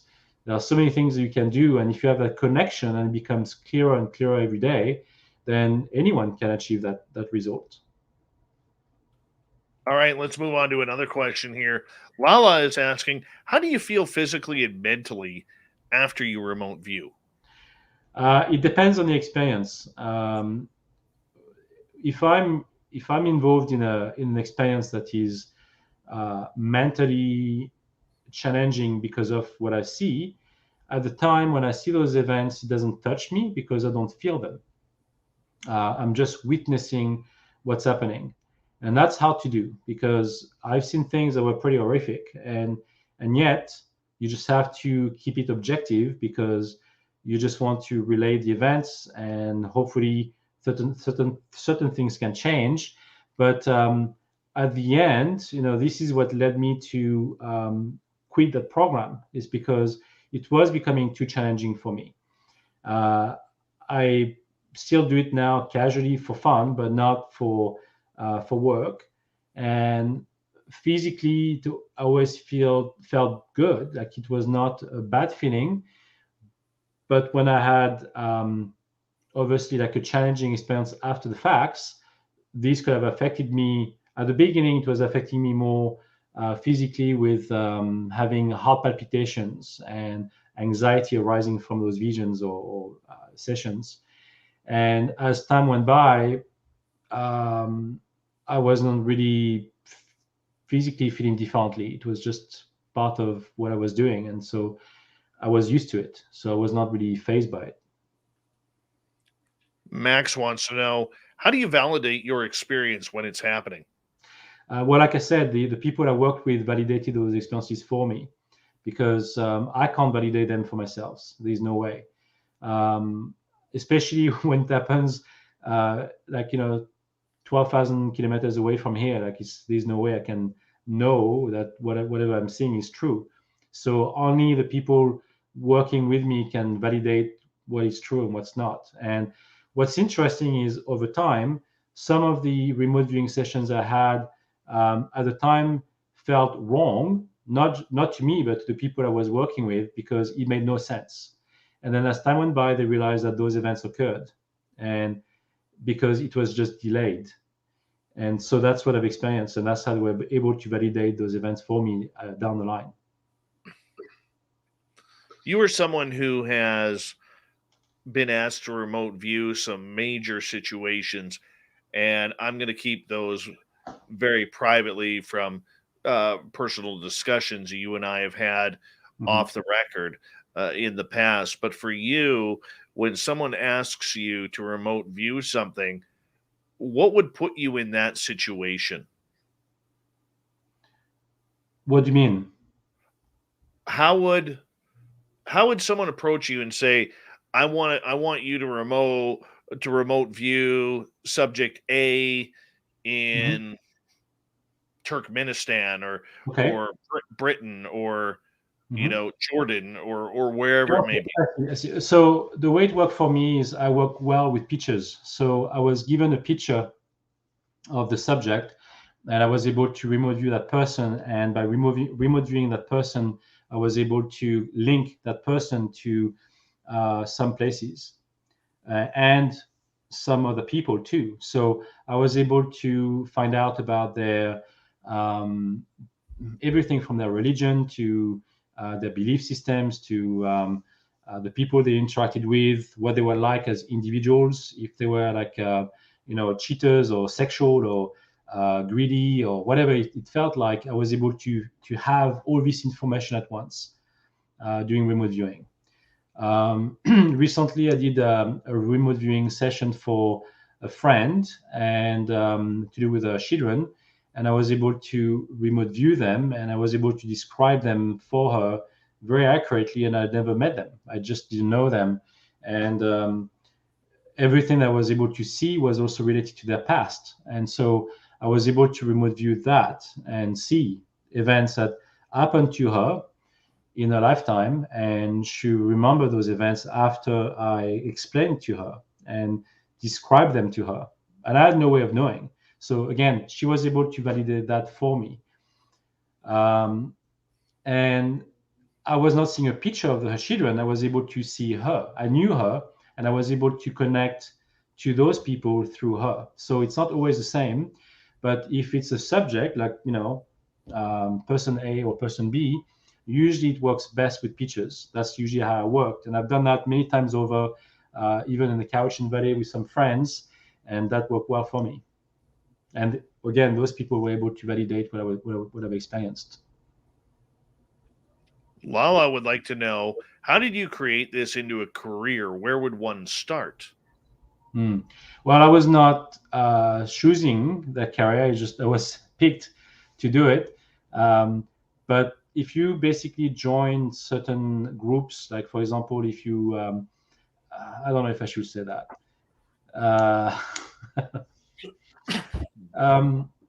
Let's say you basically go through like a seminar, and you want to learn about remote viewing or even binaural frequencies, you go to the Monroe Institute and you become a very good subject, and you have those wonderful experiences. It is possible that some of these individuals may be selected. Let's put it that way. Is there anything you will not remote view? Yes, but I won't mention it here today. Have you ever turned down a job because you're like, that is not something I agree with? Yes. Yes. It kind of led me to stopping doing what I was doing because of it. Can you remote view extraterrestrials? Yes, of course. When you remote view extraterrestrials, is the game different than The remote game. viewing a human? It's not that the game is different. It's just that you access a different level of consciousness that is not human. So you have a very different level of understanding, and it's very complex to the extent that some of these realities may be distorted simply because your human brain cannot comprehend it. So you're only able to see a certain aspect of those ETs. And so when you access their consciousness, it becomes very different because they're already accessing a different level of consciousness than yours from what you are used to on a day-to-day basis. So it's so complex that it could lead you to see way more than you bargained for at first, because it kind of brings you into different kind of rabbit hole that leads you to different realities all at once while dealing with those beings who are already multidimensional. So it's very, very challenging. But yes, I've done that many times. If you could remote view extraterrestrials, have you been able to figure out through that remote viewing what their purpose of coming to this planet is? Yes. I mean, to some extent, because I can't say I've remote viewed everyone. But for what I'm used to, it's they are observers, and they are just curious to link our consciousness with theirs, so they are learning from us and from what we're experiencing. And it's mostly from the emotions that we're going through that is very foreign to them, because it's something that almost like becomes archaic as we evolve, because we are very primal beings, and we have those emotions that are very animal-like, but we also have very deep emotions that we can't even comprehend today. Very, very complex emotions that those beings no longer have. And I'm saying no longer because I do see them as people coming from the future, not from our past. So they simply go back to this timeline so they can try to understand what they've lost, over time, for being more evolved beings. Basically, that's the reality of it.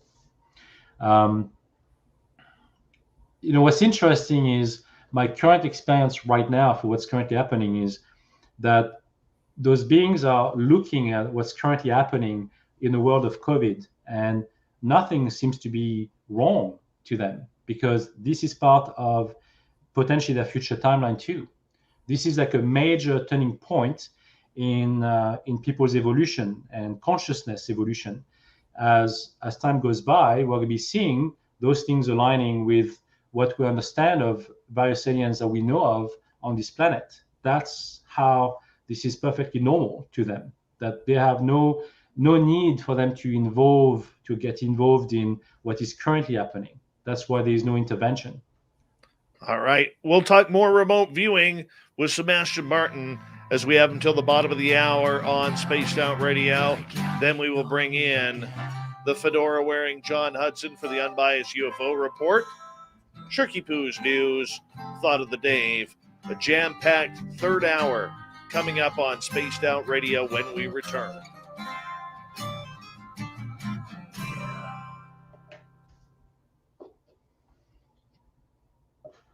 All right, we're clear, buddy.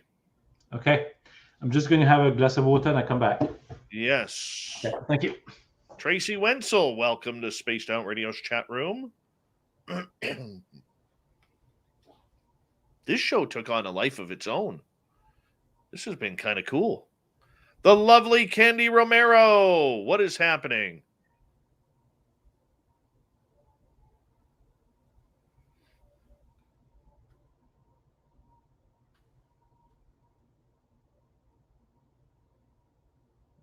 Don't forget, everyone, mark April 22nd to 24th on your calendars, because right now, that is going to be our first annual SOR fan party in Las Vegas. Now, we're still working out the full details on that. We'll hopefully get that done in the next week or two. And what we're going to do is gather around, hang out in Vegas, have some drinks, talk about some woo. No, it's not a conference. No, it's not a big speaking engagement. It's about all of us coming together, hanging on out in the wonderful Sin City and chilling out, talking some woo, having some dinner, some drinks, and just spending some fun times with your fellow SOR listeners. Yes, April 22nd to 24th. Now, when the official announcement comes down, what I need from all of you who are planning on going is to email a certain email that we're going to give you. And what we're going to do is we're going to make sure that we have some Spaced Out Radio swag in there for you. So we're just working out the details. It's going to be very impromptu. There's no schedule except for maybe dinner, because we're not eating breakfast for dinner in Vegas. I'm just going to clarify that right now. There will be no breakfast for dinner options.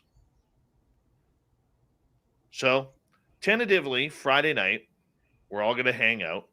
I'm going to be going down on a Thursday, coming back on Monday.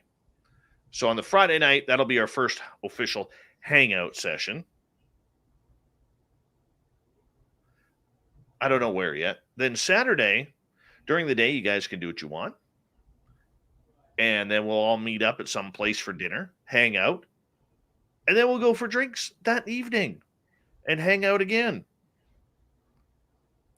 Then, after that, what we will do is on the Sunday, obviously everybody's going to want to sleep in. And then we will, for those who are sticking around on Sunday and maybe leaving on the Monday, like I will be, maybe what we could do is we could hang on out, have some lunch, and some dinner that night, and party on Sunday night again. And then Monday we go home feeling messed up, like a bunch of deviants who just didn't get enough sleep. That's the way it's going to work. I know Lynn Wallington's going. I know Dirty Filth is going. Number of members from our team will be there. And we want you guys to come too. The official announcement's coming soon, but make sure that you put it on your calendar for April 22nd to 24th on the Las Vegas Strip. We'll make sure it happens. The only thing that could really kill it is if they shut the borders down again, but I don't think so this time.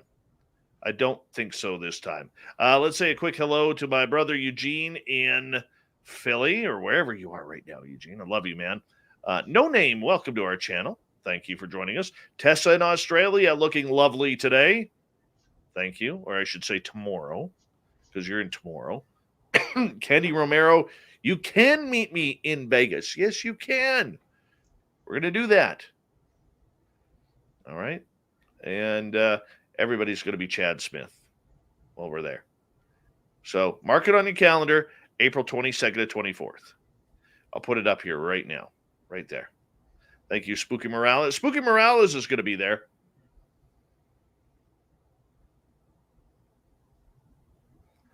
How you doing, buddy? This show's flown on by. Yeah, as it always does. Scott Myers wants you to remote view the Vegas thing, whether or not it'll happen. Well, of course it will happen. Mm-hmm.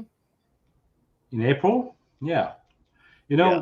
what I've already remote viewed and what I know of today is, and again, things could change because I hate removing in the future. But what's going to happen potentially is that the current variant that we're experiencing today will all make us realize that it doesn't really truly matter at the end how many vaccines or boosters we can get.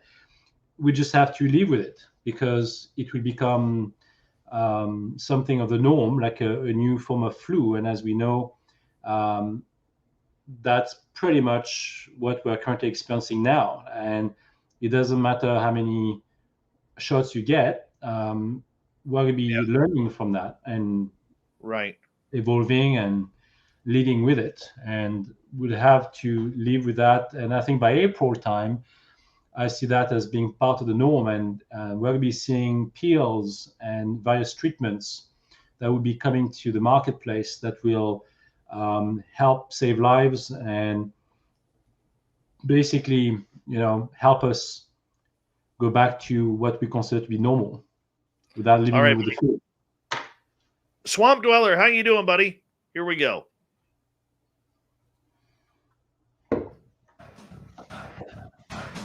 Would you like to connect with us? Head to spacedoutradio.com for all your latest show info. Now, back to Dave Scott and SOR. Here we go with the third and final hour of Spaced Out Radio tonight. My name is Dave Scott. Thank you so much for taking the time to join us. We really do appreciate it. Want to remind you that if you've missed portions of this show or others, check out our free archives by going to youtube.com/Spaced Out Radio. Do old Davey the favor. Hit that subscribe button. Our website is spacedoutradio.com. We have a plethora of features for you. Rock out to Bumblefoot, read Shirky Poo's Newswire. Check out our swag as well. Follow us on Twitter at Spaced Out Radio, Instagram at Spaced Out Radio Show, and now on TikTok at Spaced Out Radio. We continue on tonight with Sebastien Martin, remote viewing. Sebastien, I got a question from our audience here. Okay. Right off the bat, because I'm interested in this too. Mm-hmm. And this one comes from The Killers, brand new to our chat room. What happens when you remote view a secret base like Area 51? Well, like any other places I have,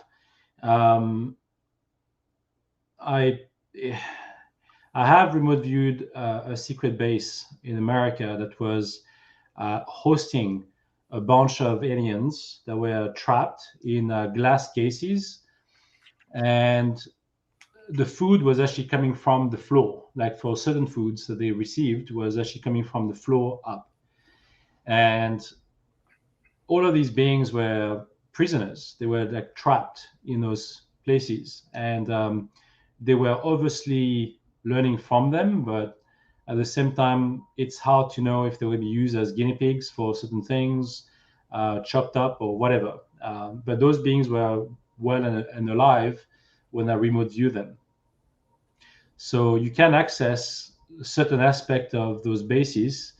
And Area 51, well, for what I know of that, is like it goes deep, deep, deep underground for, it has so many different levels that then again that connects to other locations through like a tramway system kind of thing, and it's very vast. So whatever is on the surface has nothing to do with what's happening underground. Can you get shut out from remote viewing there? Can they turn you off, whoever they are? Can try, but it never worked. I mean, I would have expected some kind of level of, blocks, frequency, scramblers or whatever it is. But it doesn't seem like, to me, it seems like the remote viewing is not being affected by that. It's not being affected by a certain form of frequency because it's to do with consciousness and energy, and it's limitless. And so it has no boundaries. That's basically how it feels like. Mad Magus wants to know, have you ever worked with police on missing persons cases? No, I haven't, but I know a few people who have, and it's been very successful for them. You can look it up. You have many remote viewers or psychics. I don't think they really use remote viewing for that. They use like more psychics who can use like pendulums and locate people from maps and these kind of things. And yes, it's been very successful to some extent with some people. And to some extent, some other cases were not as good. Like I was involved with some missing persons cases to end up to be those people died, and it happened, and I saw them dead before they found them. But I was able to describe the events and the locations. But that's something I don't enjoy doing because it's just too morbid to me. I mean, if you see some child missing and you see that child dead, and it's not a pleasant sight. So this is not something I like to immerse myself into just for my own sanity. It's not nice. I just rather not deal with it. All right, let's move on to another one from Mad Magus. How clear are the numerics when you remote view? How accurate are you in reading them? What do you mean by the numerics? What does it mean? I have no idea. Numerics. Can you elaborate on that, maybe, Mad Magus? I'll bring that back. Okay. Okay. Donna is asking, have you ever had someone see you back when remote viewing them? Yes. That's what I'm saying. I did mention the white Draco reptilian that saw me. I can't confirm or validate that event, only through the attacks I've experienced after the facts. But yes, that person saw me. That being saw me. Alia saw me too, but that was different because I remote viewed her from the past and had a very clear vision of that. And I was able to describe a vision of her talking to her that happened in the past. And that was very, very clear in my mind. And she saw me at the time and I saw her. So I guess that is some kind of validation that occurred. Most of the subjects I was remote viewing were not aware that I was actually remote viewing them. And I know that the ethics will, believe that, you need to ask their consent to remote view them. And to some extent, by respecting that, you can potentially get a better result. Or at least it's more karmic or in line with the karmic laws. But it never bothered me at the time because to me, this is not something that I was even aware of. I was just doing it because it worked. And so when I was seeing someone either dead or alive, I was able to tap into their consciousness regardless of the time. And I don't think that they were aware of me at the time. They may have been aware of me to some capacity, but I can't confirm that or know how. Yeah, that's pretty much what I could say about it. All right. Mennonite Abe is asking, can you be harmed mentally or physically while remote viewing? No, it never happened to me. But you can physically impact others while doing remote viewing. You can certainly use it for nefarious agendas, but I never dealt with that. But yes, you can influence. That's called remote influencing, and I'm not doing that. I never did that. Never tried to do that. Never felt like I had to. But yes, it is possible. But I've never been harmed myself mentally or physically while doing remote viewing. I was only attacked, let's say, after the events, not while doing it. All right, let's get to another question here. And this one comes from No Justice, No Peace. Ethics are involved in remote viewing? Yes? No? Well, like I said, ethically speaking, I think it's up to the subject. For me, I know that my views on remote viewings have changed over time, and I would rather ask for consent if that's the case. But in the past, I wasn't. And no, there was no ethics involved in remote viewing at the time when this was happening. And most of the people who did remote viewing never asked permissions to do it either. And it's still occurring today. Like there's no, it's ruthless in terms of what those people do today in terms of remote viewing, because they don't need to ask permission, especially if you, spy on someone that is from a different country. You don't ask permission; you just do it. Yes. Okay. Because we all want to know where the giant mole is on Vladimir Putin's body when he's shot. That's for sure. That's for sure. Shireen wants to know, do you ever remote view ships that are hovering in our skies or orbiting the Earth? Well, the one event I had, yes, twice actually. Yes, I did that twice, and it's because I was able to see them with my naked eyes, and I was able to look at them and remote view them while looking at them. And so I was able to transport my consciousness onto the crafts and see the inside and see the occupants. That basically, to me, was pretty powerful when I was in, that was in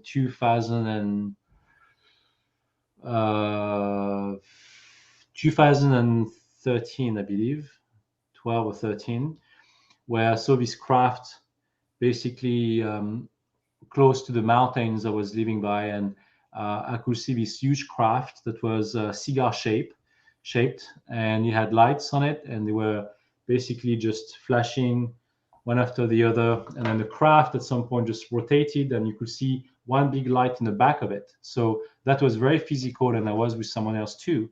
And while doing that and witnessing that event with that other person, I was able to remote view the occupants of that craft. And believe it or not, those beings to me felt like Sasquatch beings. Very, very interesting indeed. Magnus was asking about numbers. Can you view numbers? Can you see numbers? Many remote viewers have trouble seeing numbers. Yeah, no, I never see numbers. I know that you can do remote viewing with coordinates, and those are numbers, but I don't know. No, I never see numbers. I never trying to go back to what I've remembered from my experiences in the past with no, I never had numbers involved. The only numbers close to what I could think of is the amount of people involved that were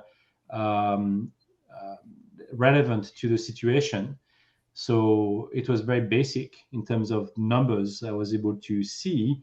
That was very clear to me. Like if I knew the X amount of people involved, it was like 1, 2, 3, 4, 5. Okay, that was clear. And I was able to describe all of them because they were all connected.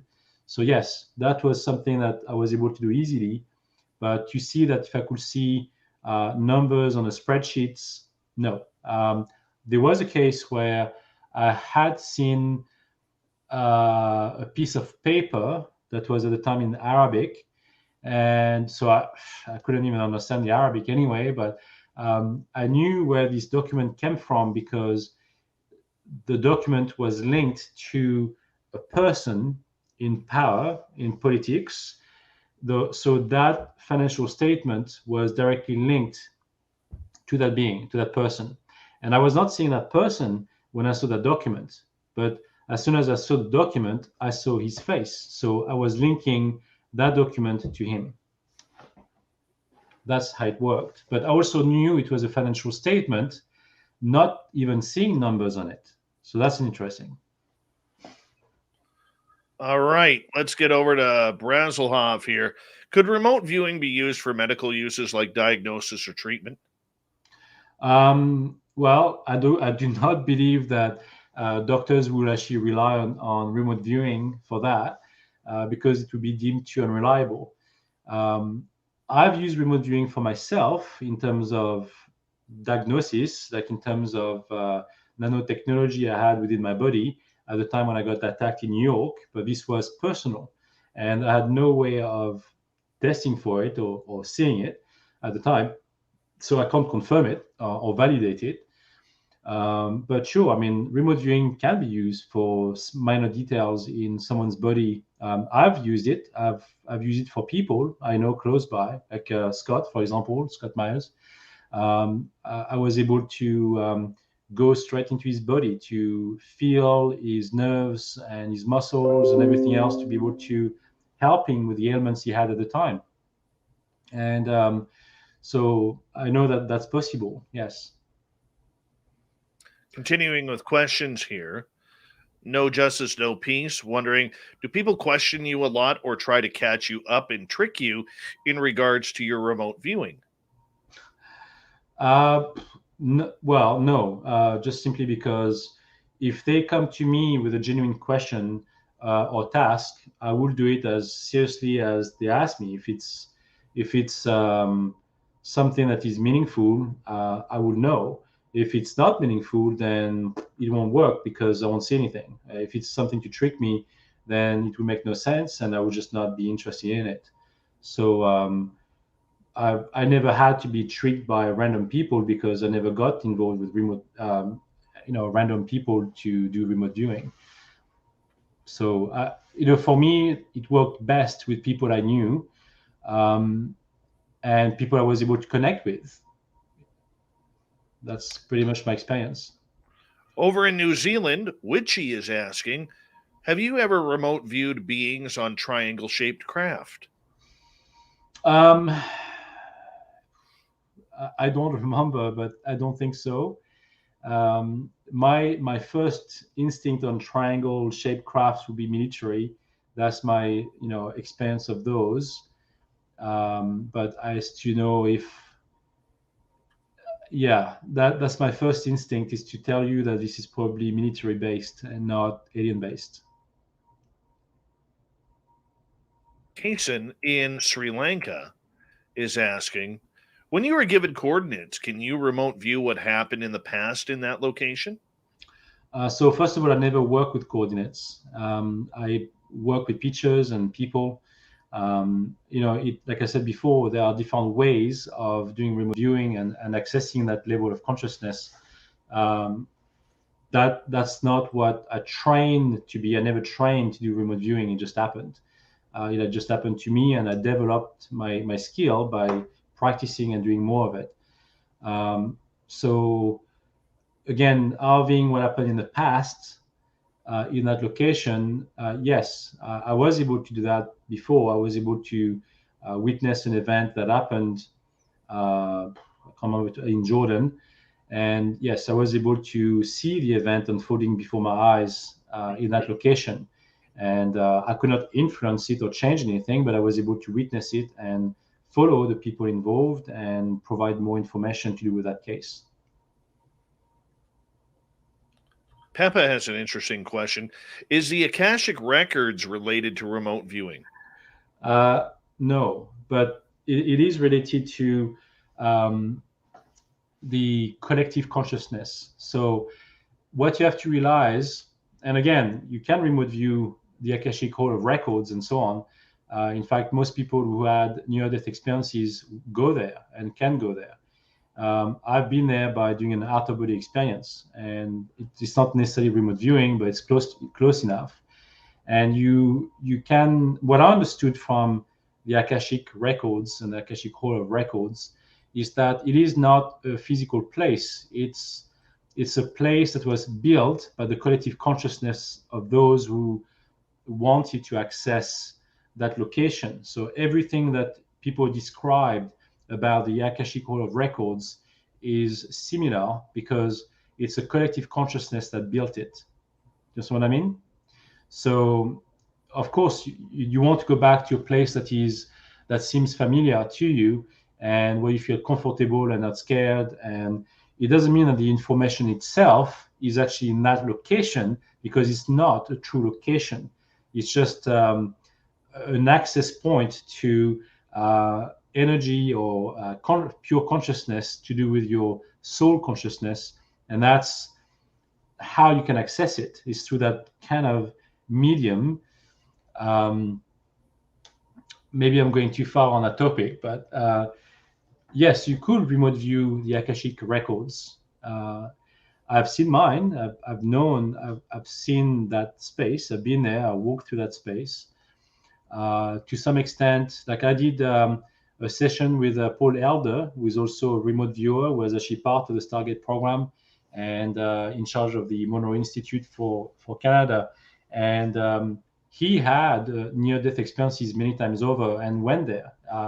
And when I had my sessions with him, I was able to describe exactly what he experienced going there. Like, that's how I knew that my experience was genuine, is because I was able to describe exactly what he saw. And I actually went further, because when I was actually walking through the building, I was able to describe the grassy, fields down below. And I said, "Hey, did you see that through the columns? Like, were you able to see?" And I said, "No, I never had the opportunity of seeing that or further, but I understand what you mean." But the records themselves, what it looked like to me was very much like holographics, or it was not physical. It didn't look like an actual scroll or something that was tangible. It was definitely more energetic. It felt very different from the actual location itself. It was so vast, and the records were so limitless that it went forever. So that's what I can describe of my experience seeing the Akashic records and the Hall of Records. All right, let's move on here. Let's see here. The Michael Leger, Mr. Martin, very formal. Because we got 2 minutes left, so this will be our last question. Okay. Is there a base or a vortex between Salt Spring Island and Pender Island? Yes. Well, it's not just vortexes. There are vortexes all over Vancouver Island and Salt Spring and Pender Island. But what's really more interesting is tunnels that are going under the ocean that are linking the mainland with Vancouver Island through the venting tubes that you had from Mount Baker to certain lakes on Vancouver Island.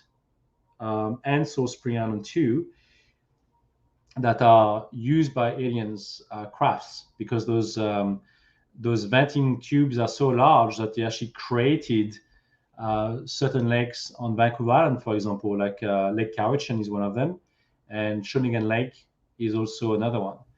So in terms of vortexes, I've seen a few myself on the island, and I almost drove through one close to Duncan in the Cowichan Valley in BC. And I know they exist because I've seen one. But as to know what, if there's a vortex in between Salt Spring Island and Pender Island, like in the ocean, it's possible. I never had that experience myself, but it's not unlikely. Well, my friend, I want to say a big thank you for you coming on Spaced Out Radio, Sebastien Martin. It is always a pleasure to have you on. We don't have you on enough. Well, I will say you. that. I appreciate that, Dave. Well, I come back anytime. That's what you always say. And then it's like 9 months, 10 months, a year. And here I am behind. And for the record, behind the scenes, I'm like, Sebastien, when are you going to come on, man? When are you going to come? I can't. I have a date. I'm having coffee that night. I got to do my hair. I'm smoking a cigar. Oh man, you drive me crazy, but I love you, my friend. Thank you, Dave. I appreciate it. Sebastien, Merry Christmas to you and your family. All the best over the holiday season. We will definitely talk to you soon. Coming up next, we have the Unbiased UFO Report with the fedora-wearing John Hudson. Shirky Poo has the news loaded up, and we got the thought of the day. Stay tuned. Spaced Out Radio continues right after this.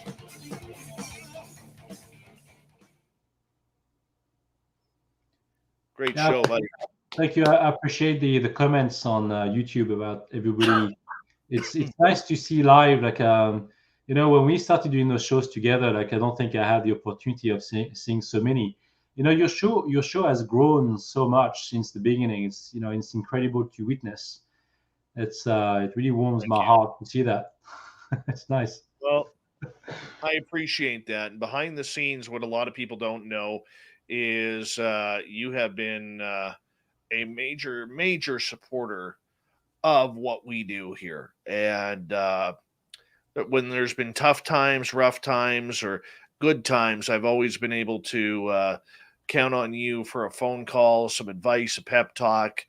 And I don't think people, even though we don't talk once a week, once a month, I still think there's this real love and admiration as friends for each other. And I really do appreciate you, my friend. I appreciate that too, Dave. Thank you. I mean, Yeah, even though you dodge my show once every 9 months, so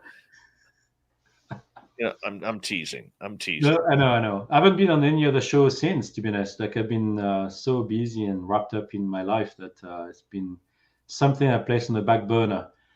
But I will do more of those for sure. I always enjoy them.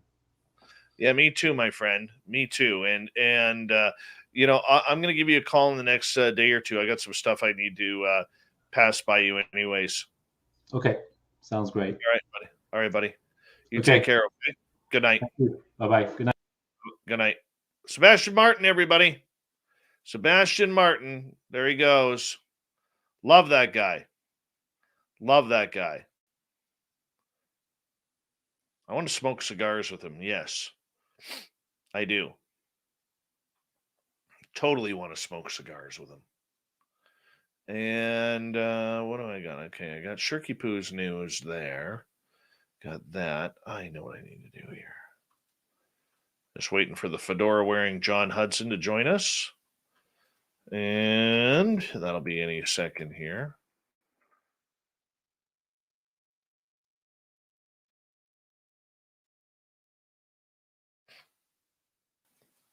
Yeah, that was a fun interview. Fun interview.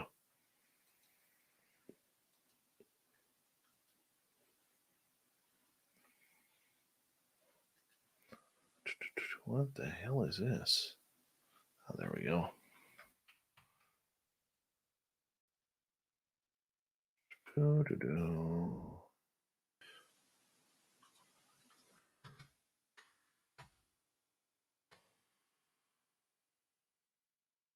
We are waiting for the sexy-haired John Hudson.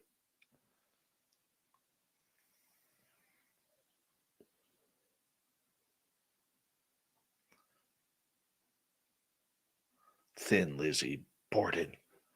Shame. Teasing. All right, he'll be up in 2 minutes here.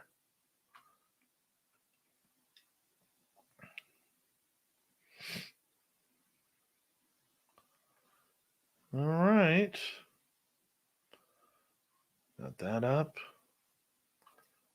Ross Lambda, how you doing, man?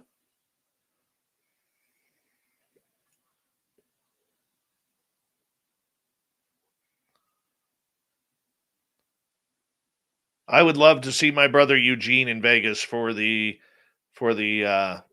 big party. Hard Rock is gone in Vegas. They just bought Treasure Island, I believe. Was it Treasure Island or the Mirage? One of the two. No, Treasure Island, I believe. No, Mirage. Polar Eclipse, how you doing, buddy? Hard Rock Hotel in Vegas. Hold on. Which one did they just buy? They just bought one. Hard Rock buys. Mirage. Hard Rock International is buying the Mirage.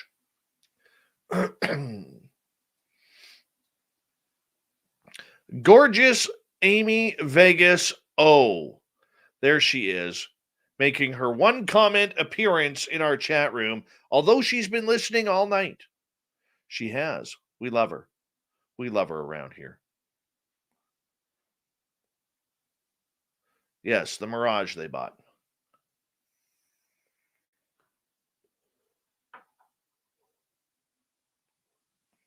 I love the old Hard Rock. I wish they wouldn't have got rid of it. But that's just me. Bad business move.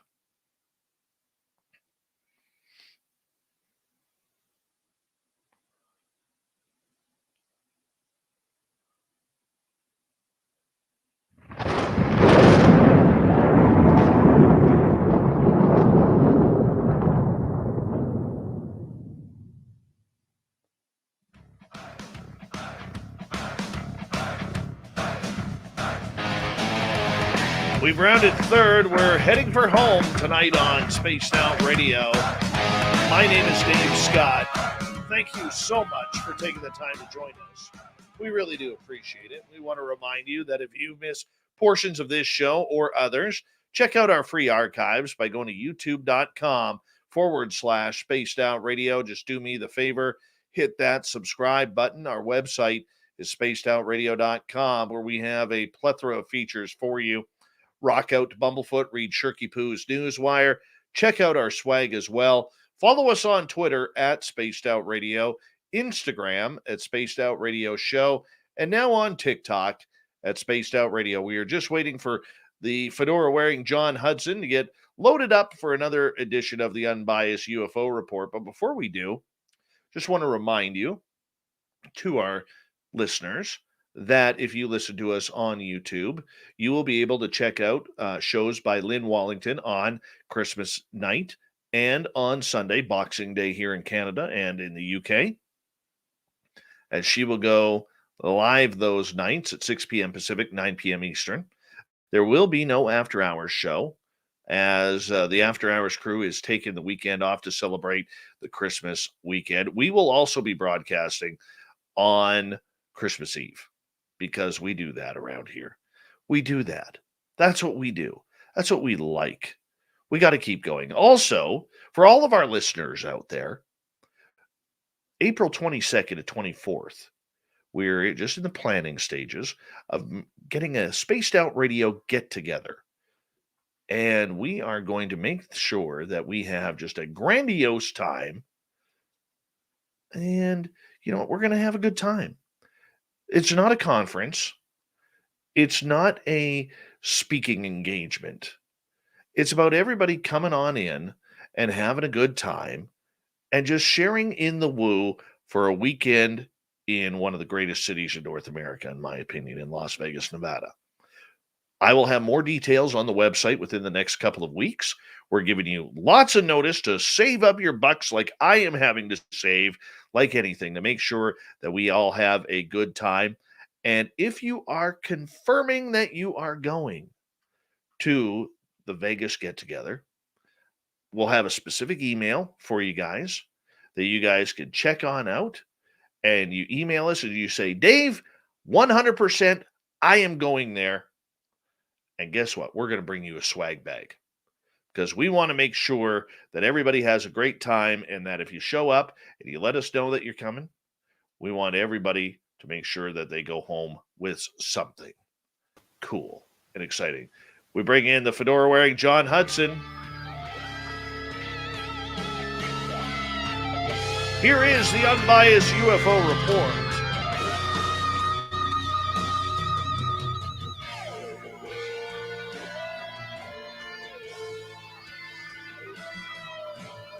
Yes, John Hudson, the man, the myth, the sexy-haired legend underneath his fedora, joins us. Hey, you guys had a great weekend on the After Hours show, man. Congratulations. Yeah, it was fun. Good job. Yep. No, it's a good idea. Good people. Yeah, we had a good time. Yep, fun things to talk about.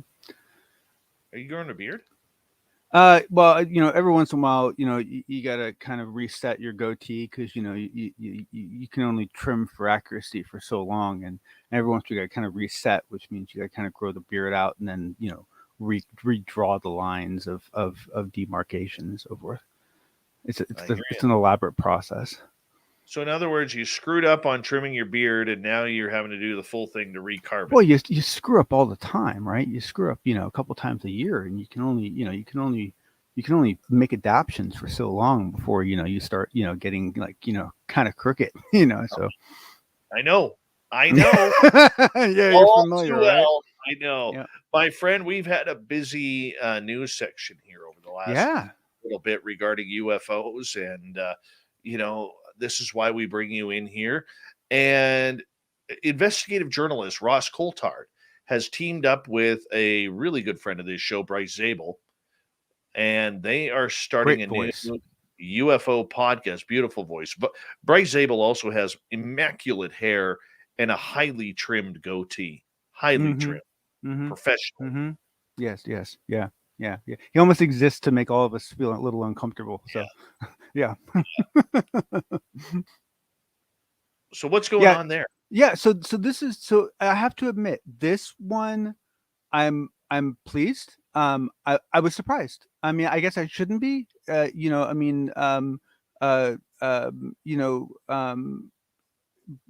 There's certainly people out there like George Knapp who have had a successful podcast. I honestly, I guess to me, I kind of I don't know. To me, it's kind of like the analogy I would almost give is like when you see a someone who does movies take on a role in a sitcom.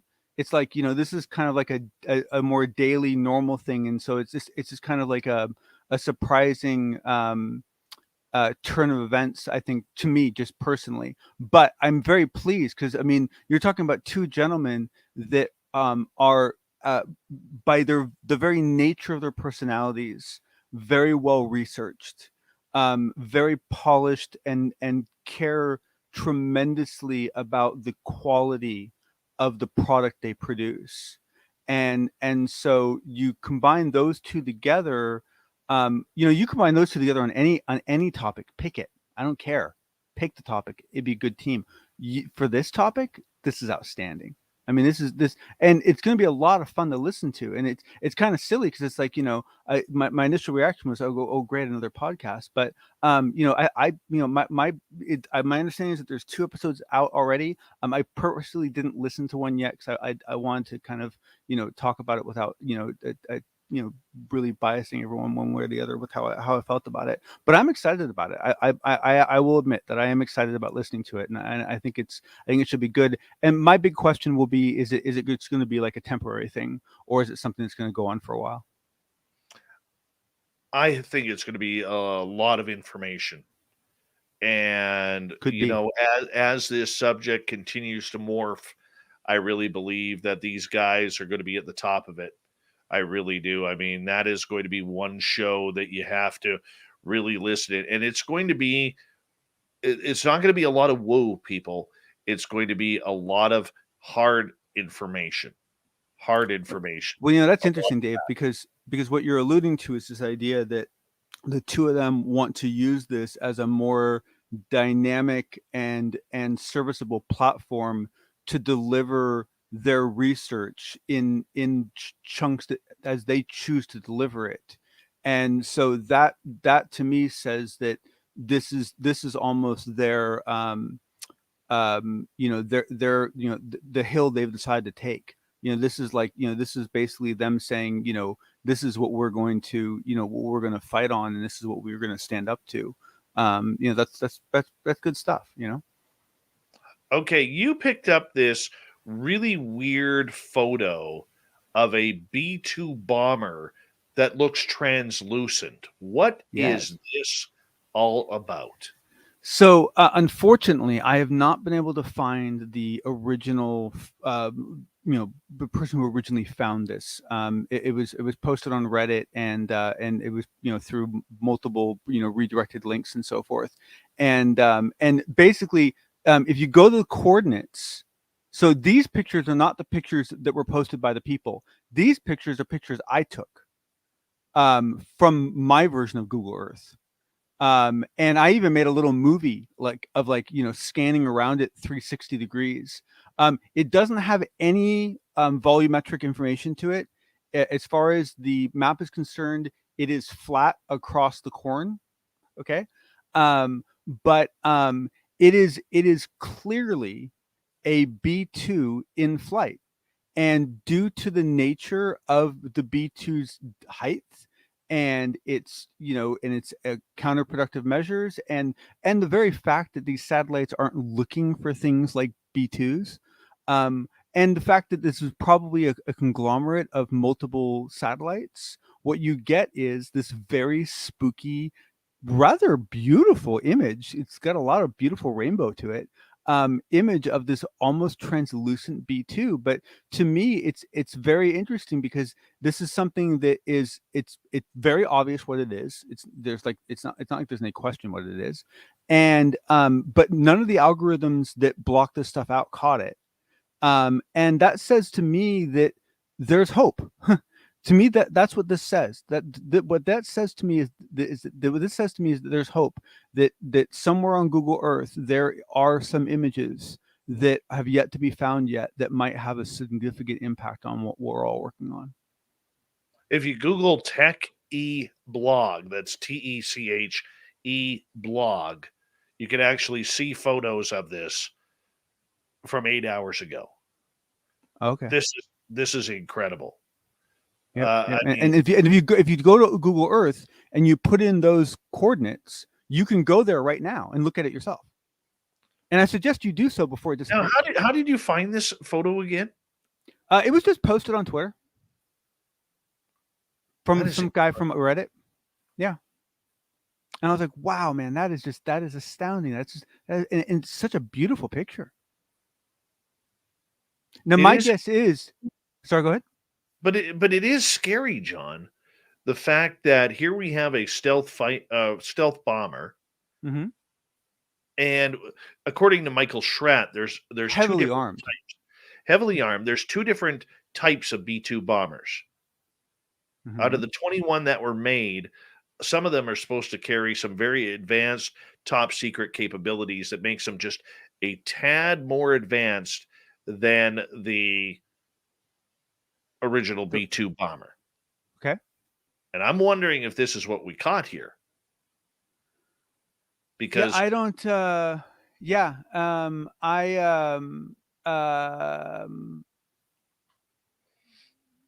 I mean it's what's interesting about that is that there are some capabilities of the B2 that are not yet public. And there are some capabilities of the B2 that are a teeny bit public, but not widely acknowledged. And even if you just consider the ones that are whispered about, some of them are pretty amazing. And so I wouldn't be surprised if some of what we caught here is what those sort of technologies look like when photographed from orbit, right? Like that's the artifact that you create in a camera when you take a photo of it. I also think the thing was moving pretty fast and it was probably taken by multiple angles. So there's probably a lot of things going on here. But it was super cool that someone found this. And like I said, to me, it gives me hope that someone might find something, not from this globe, flying around Google Earth at some point. All right. Stanford University's Dr. Gary Dolan has been working with DNA and brain effects of extraterrestrial contactees. What's new on that part? So it's not necessarily that there's anything drastically new, other than the fact that there's been a tremendous amount of debate going on, and Vallee's paper has come out, and Gary Nolan's been doing interviews and so forth, and so there's some new information from the point of view of those interviews coming out. But the main reason why I wanted to mention it again is because it's not the easiest topic to absorb. There's a lot of detail to it. It's a fairly deep topic to get into. It starts getting into some pretty specific areas about the brain and brain structure, and some of it is based on known data, and some of it is speculative, and you have to pay attention to where each side falls and so forth.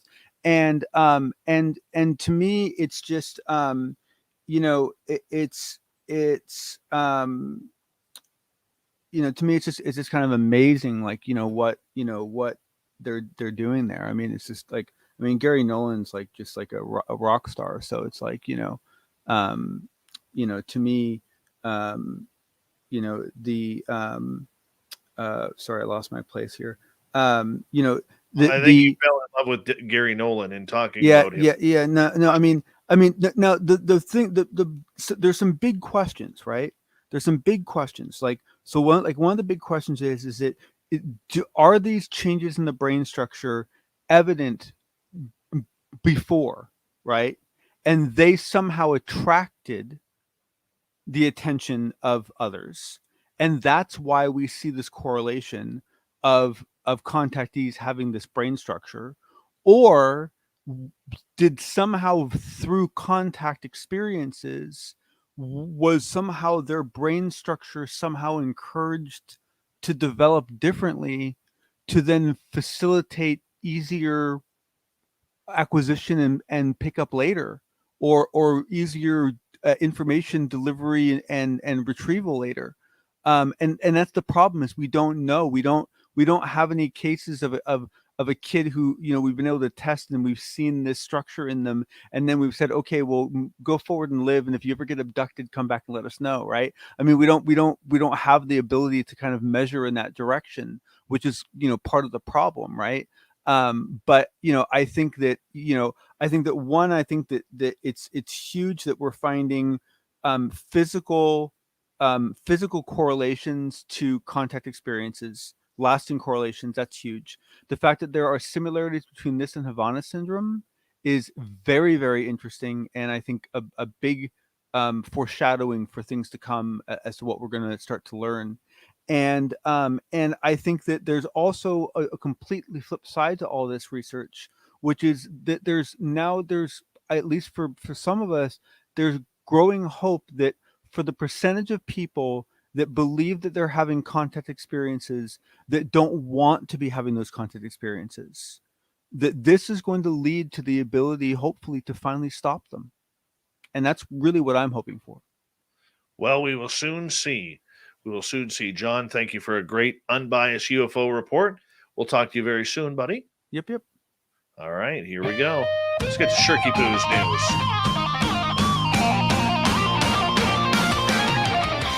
All right, Shirky Poo has us all set up here. Let's start off with a great article from The Hill. Over the last century, we have seen an exponential increase in the understanding of the physical universe. International observatories on Earth and in space have produced magnificent images spanning the full range from the small scale of black holes to the entire observable universe. Now, it's about UFOs. Almost overnight, UFOs have gained acceptance by the government and some in academia as worthy of scientific study. With this shift came a new label from the U.S. military, UAP. Now they are increasing the target of dedicated research, including Harvard University's Galileo project. So how do they do this? They have to, number one, account for characteristics and performance of UAP that exceed known science or technology, including propulsion, aerodynamics, materials, sensors, countermeasures, weapons, electronics, and power generation. Two, provide the foundation for possible investments to replicate the advanced characteristics in the technology. Of course, it's all about money. Taking together, these UAP videos and assessments indicate capabilities that exist beyond our current understanding of science, technology, as well as engineering. However, this is a problem, especially when considered that the great scientific leap ahead made by those willing to go against the mainstream. An example from the field of oceanography was associated with the name of Dr. Robert Ballard. Known for finding the shipwreck of the Titanic, Ballard was widely regarded as a maverick and disdained as a publicity hound by career academics for his work with National Geographic. Notwithstanding, he made some of the most significant contributions to oceanography during his PhD research in the late 1970s. So is this going to happen with UFOs? Well, we really do not know. The good news is it's now being taken seriously. In another context, Jupiter's moon, Ganymede, might have been a planet. As the largest moon in our solar system, it is one of the most intriguing locations in the neighborhood, which is great because it just so happens that Jupiter probe Juno is now in the vicinity. On June 7th, 2021, Juno conducted a close flyby of the moon and recorded the moon's electric and magnetic waves produced in the magnetosphere. When the frequency of those emissions is shifted into the audio range, the result is a wonderfully eerie sound of alien shrieks and howls. Yeah, the planet or the moon is talking. This soundtrack is so wild that it makes you feel as if you were riding along as Juno sails past Ganymede for the first time in more than 2 decades. If you listen closely to the audio, you can actually hear the abrupt change to higher frequencies around the midpoint of the recording, which represents it into a different region of Ganymede's magnetosphere. That can be found at sciencealert.com if you want to listen on in. A tiny book measuring just 5 millimeters on each side has surprised auctioneers in Brussels, selling for almost $4,800. Ehrenberg Auction said the book, which contains the Catholic Lord's Prayer, printed in Dutch, English, American English, French, German, and Spanish, and Swedish, was one of a few hundred published by the Gutenberg Museum in Mons, Germany in 1952 as a fundraising project to pay for post-war reconstruction efforts. Really, really cool. Let's get to the thought of the Dave.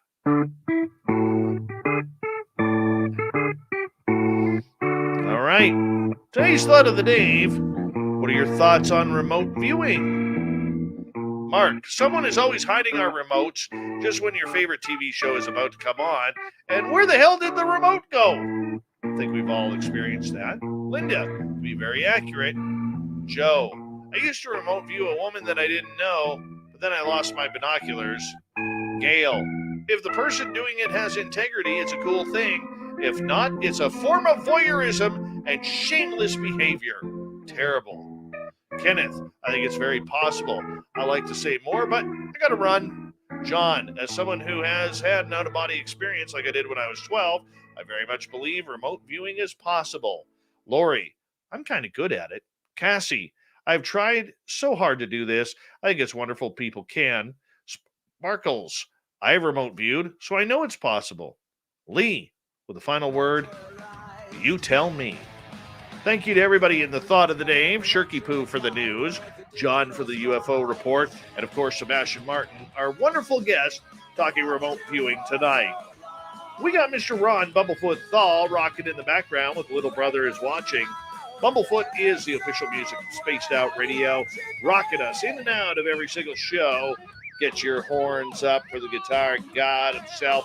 Special thanks to everybody listening in at home, at work, in your cars, wherever you may be. Thank you to everyone in our chat rooms tonight. YouTube, Twitch, LGAB, Revolution Radio, Spreaker, Facebook, Space Travelers Club, and on Twitter at hashtag Spaced Out Radio. I know you're out there somewhere. Remember, this show is copyright by Spaced Out Radio and SOR Media Ventures Limited. Thank you so much for choosing to share your evening with us, because together, my friends, we're watching. We own the night.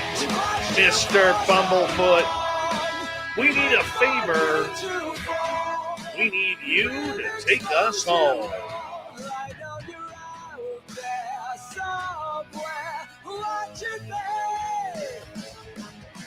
Yes, the Woo Train has docked for the night. But soon, my friends, we shall ride again. Your seats are always available. Your tickets never expire. And if you want to bring a friend, we've got room for them too. Have a good night. See ya.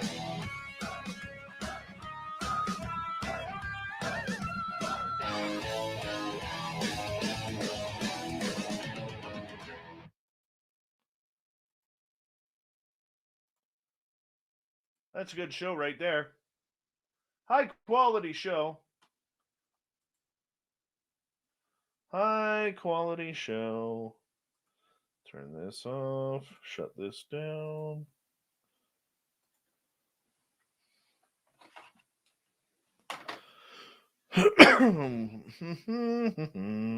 Thomas Rock, how you doing, man? Who else showed up late? Where are you? I saw you somewhere. Body Tech. Good morning. Good morning to you. Good morning. Good morning. It's getting close to Christmas. Good morning. Good morning to you. That's all I got.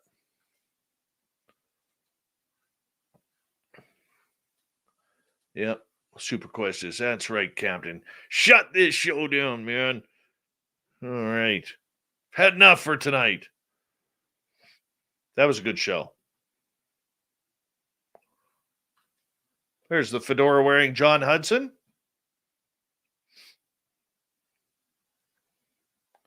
Watch him place his microphone just in the right location. Mike L., good morning. Good morning. Chad Smith. He's Chad Smith. Yeah, right. I'm Chad Smith. I am Chad Smith. You know what I would pay to get a video of David Hasselhoff saying that I'm Chad Smith? That would be so Oh, yeah. awesome. Oh, you know yeah. what? I could do that. I can do that. Mm-hmm. I can do that. I'm gonna make that happen. I don't know. I'll figure it out. That would be awesome. Thin Lizzy says, Dave makes me laugh my dupa off. What the hell is a dupa? That must be some American slangese. No, it's What is a dupa? Somebody help me out here. Why am I having trouble remembering this? I have a picture in my head. Polish for butt. Oh, there you go.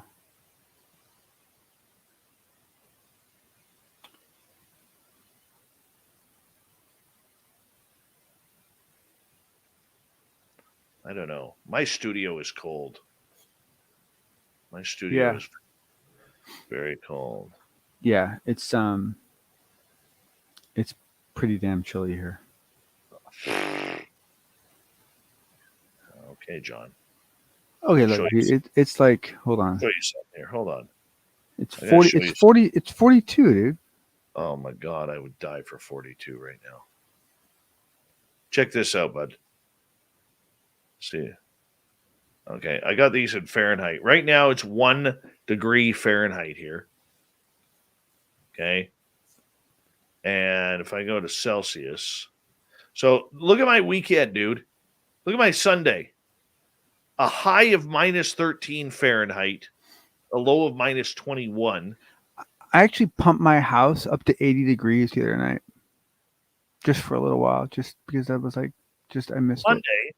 A high of minus 10 Fahrenheit, and a low of minus 19. And then Tuesday, a high of minus 10 Fahrenheit or minus 22. That's not a high. No one's That's able to call high. that a high. That's not a high. A low of minus 22. So if I put this in Celsius, okay. An overachieving low. Minus 30, minus 28 on Monday, minus 29 on Sunday. Christmas Day has a high of minus 21 Celsius and minus 27. See, there's nothing nuanced about this. Like tornadoes are a nuance. Like they don't come around very often, so you don't really know whether you should stay there or not, right? Like earthquakes, same thing. They don't come very often, so you don't know, right? But like that weather, that's there all the time. That's nature's way of saying leave. It's not good for you. You are crazy. Crazy. That is friggin' cold, man. Yeah, no, I don't know how you guys handle that weather, man. I don't think it's good for people. Well, right now, it's minus 17 outside. That's easy to handle. I'll go out there in a hoodie on that. That's not a problem.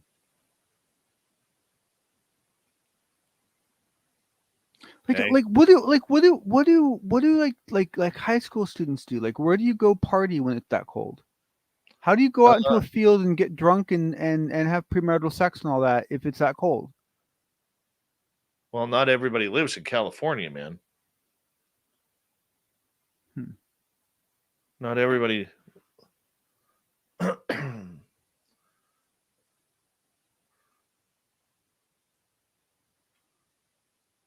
Bonfires.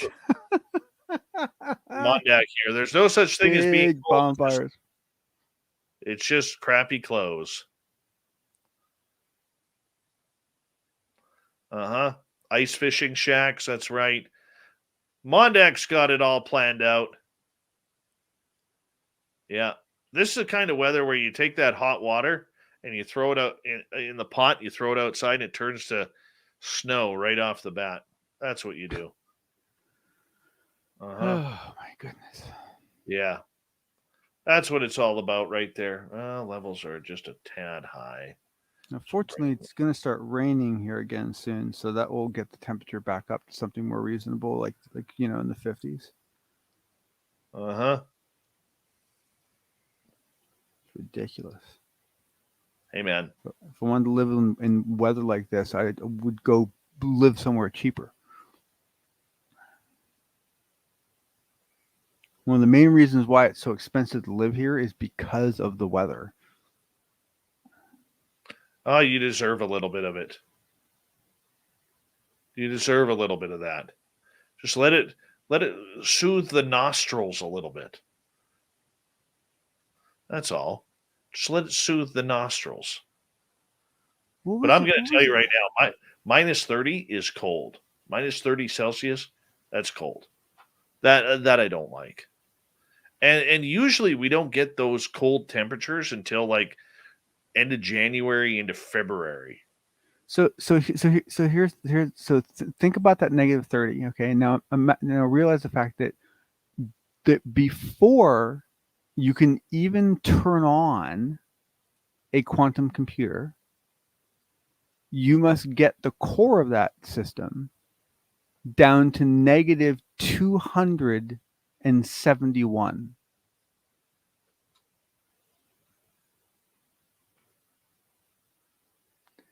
And a guy from Los Alamos who ran one of these was telling me that he said that if anything happens and the temperature goes up just 1 degree, it can take 3 weeks to get it back down to 271. And I can't imagine what I mean, 30 degrees, negative 30? Minus 30. No, minus 30 sucks. I'm not going to lie. Minus 30 sucks. But minus 20, I will go out on the lake and go for a skate. Oh, hell yeah. That's okay. Your body can warm you up. Not a problem on that. And it feels great. A wonderful feeling. Minus 40. I agree that I agree that there's aspects to the cold that are really nice. I mean, like I love, the feeling like, like first thing in the morning you get to the top of a mountain, and you got you haven't even taken one run yet, and you can just see the sun coming up, and the air is so crisp, and it's, I mean, like I get that. I mean, that's like but it's like that's just something I want to go visit. I don't want to wake up to in my own home, It's not that bad. It's not that bad.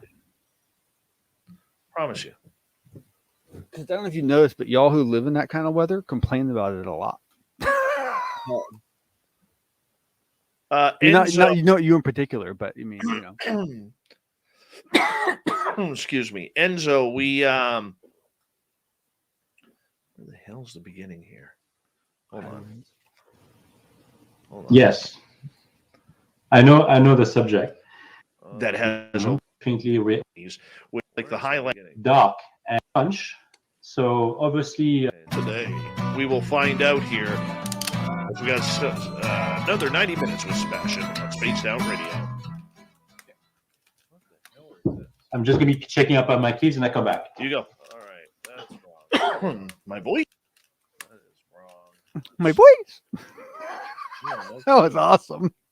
That's terrible. My voice. Yeah, I need number 2 here. Oh, number 2 is here. You got quite the range, Dave. I know. By the way, Sebastien Martin, after he got off, I got to go listen. I missed the entire thing. I'm really bummed. I got to go listen to it. He went outside after the interview and saw 2 UFOs fly over. Whew. No kidding. Yeah. Nice. But that isn't a nice endorsement by the others. I don't know what is, right? Mm-hmm. I want to believe it. I need to believe it. Whether it is or not, I have no idea. Come on, Dave. I can't find the ending to this. Choice sound clips of you being played right now, Dave. Oh, it's just terrible. choice sound clips that I would love to own. And I'm do gonna things with. suplex you. If I see you, I am so gonna suplex you. Oh man, can you imagine? And there's number 2. All right, so that should be the end of this one right here. Right there. Okay, finally. We're getting someplace.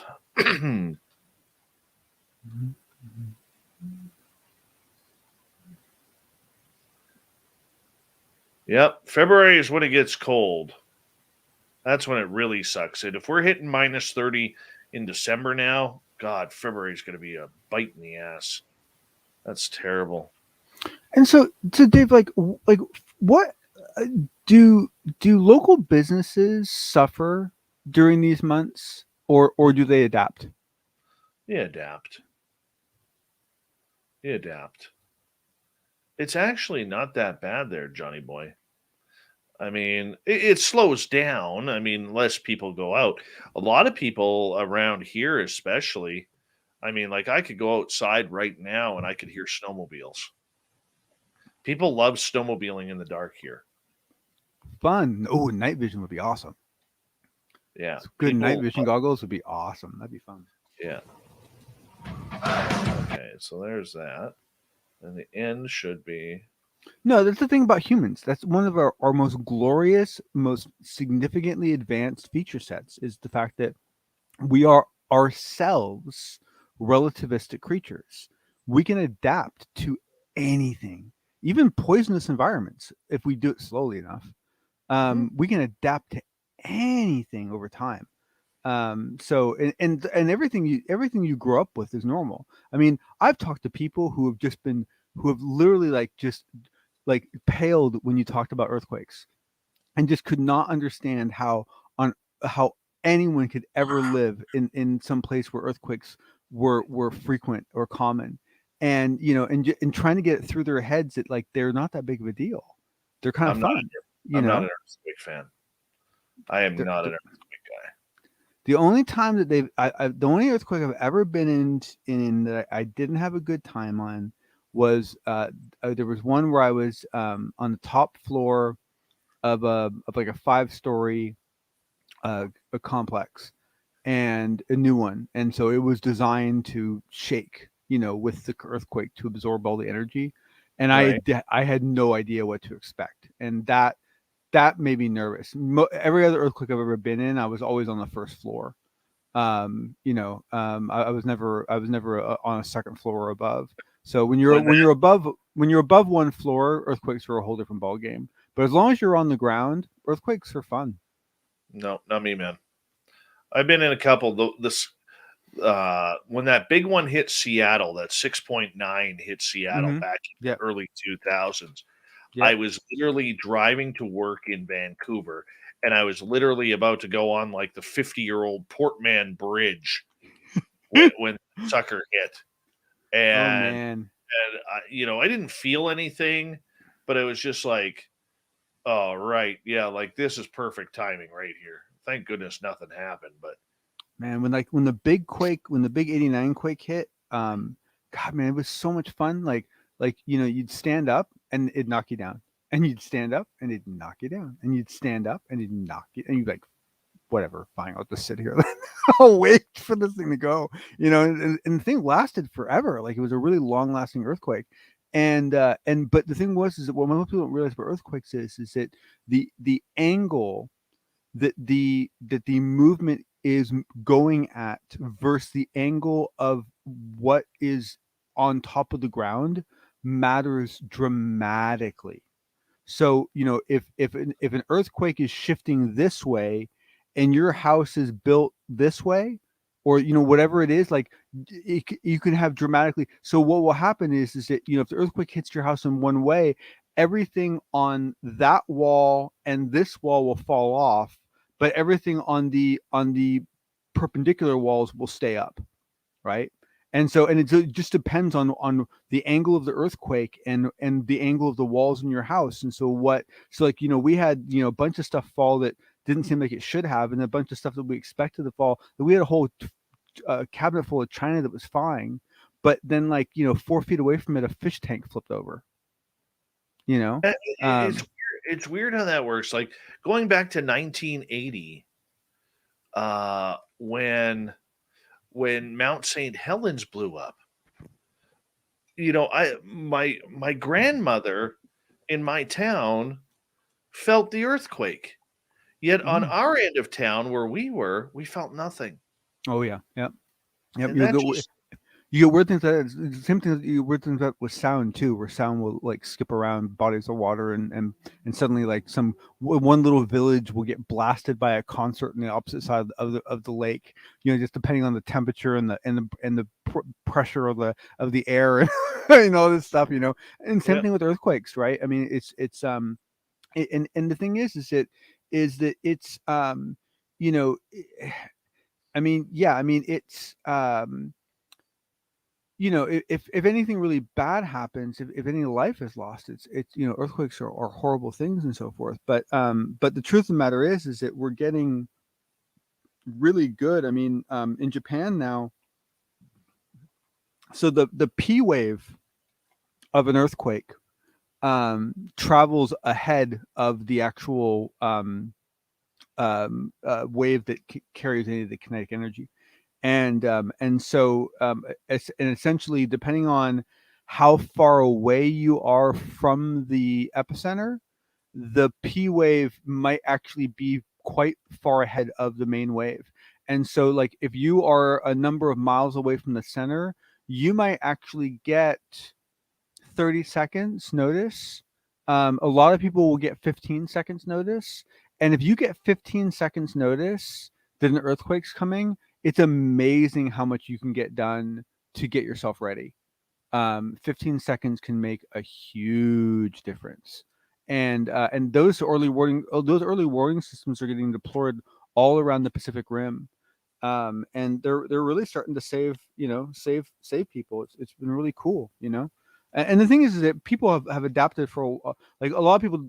No one knew this for a long time, but those cool Japanese tower buildings where they're the square levels, and then there's like a center cut out, and there's a pole that goes up the very center of the temple, made out of wood, sort of a thing.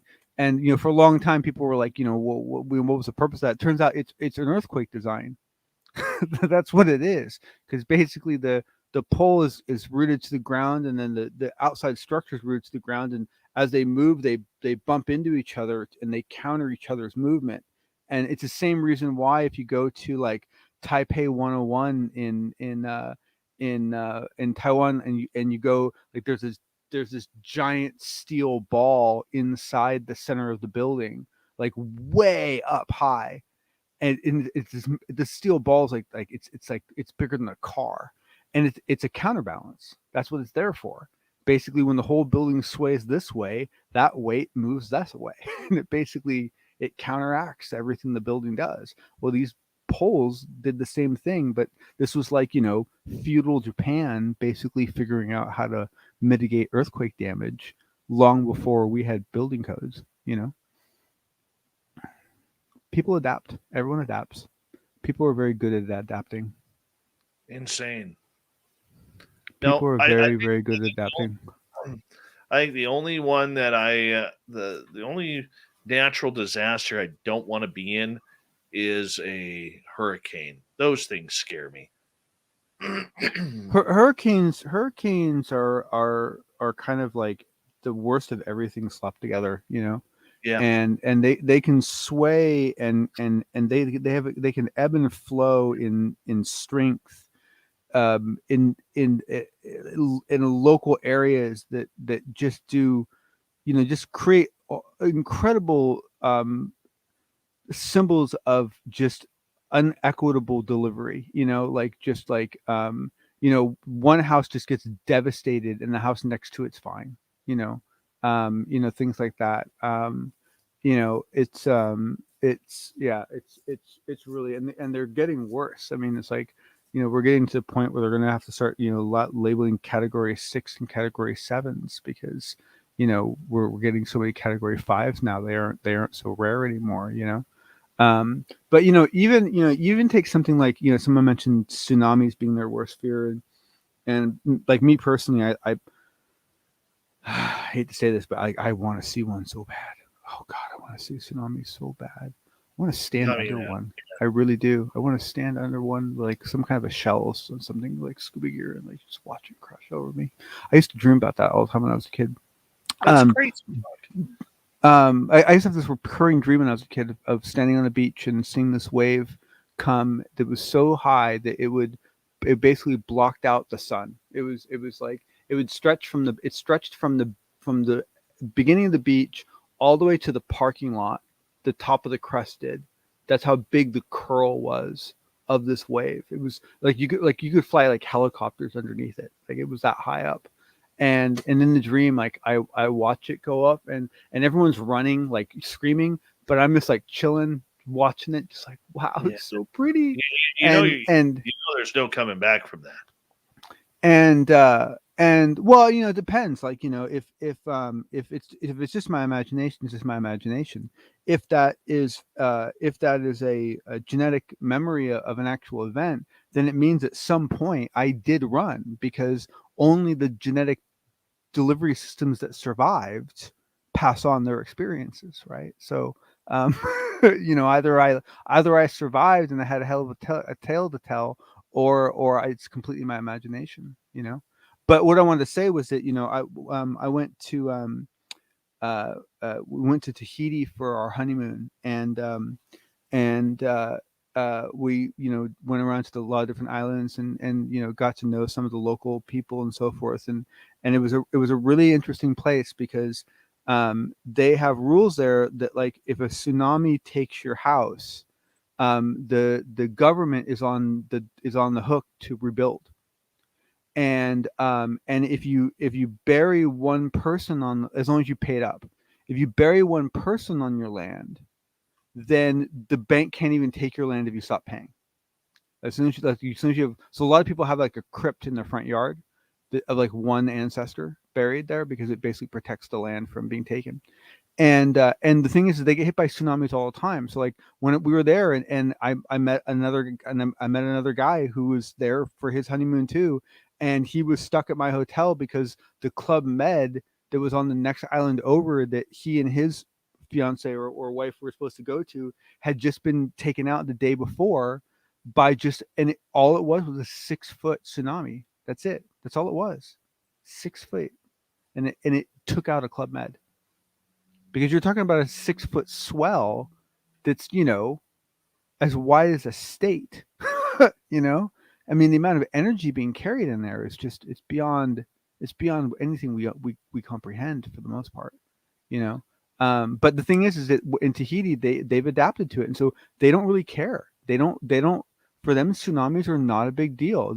They know when they're coming because the animals run. So as soon as they see the animals running, they follow the animals, right? As long as they keep up with the animals, they don't get taken by the water, right? Anything gets destroyed gets rebuilt by the government. The weather's good, so they don't have to worry about freezing if it takes a while to rebuild their homes. Life's good, and so the tsunamis don't really matter to them. They're more of an annoyance than anything else. Nope, not doing it. But my point is that everyone adapts, right? Everyone learns to adapt. I mean, I would argue that even a lot of abductees have learned to adapt, right? Well, I can tell you right now, dude. Don't want it. Don't want it.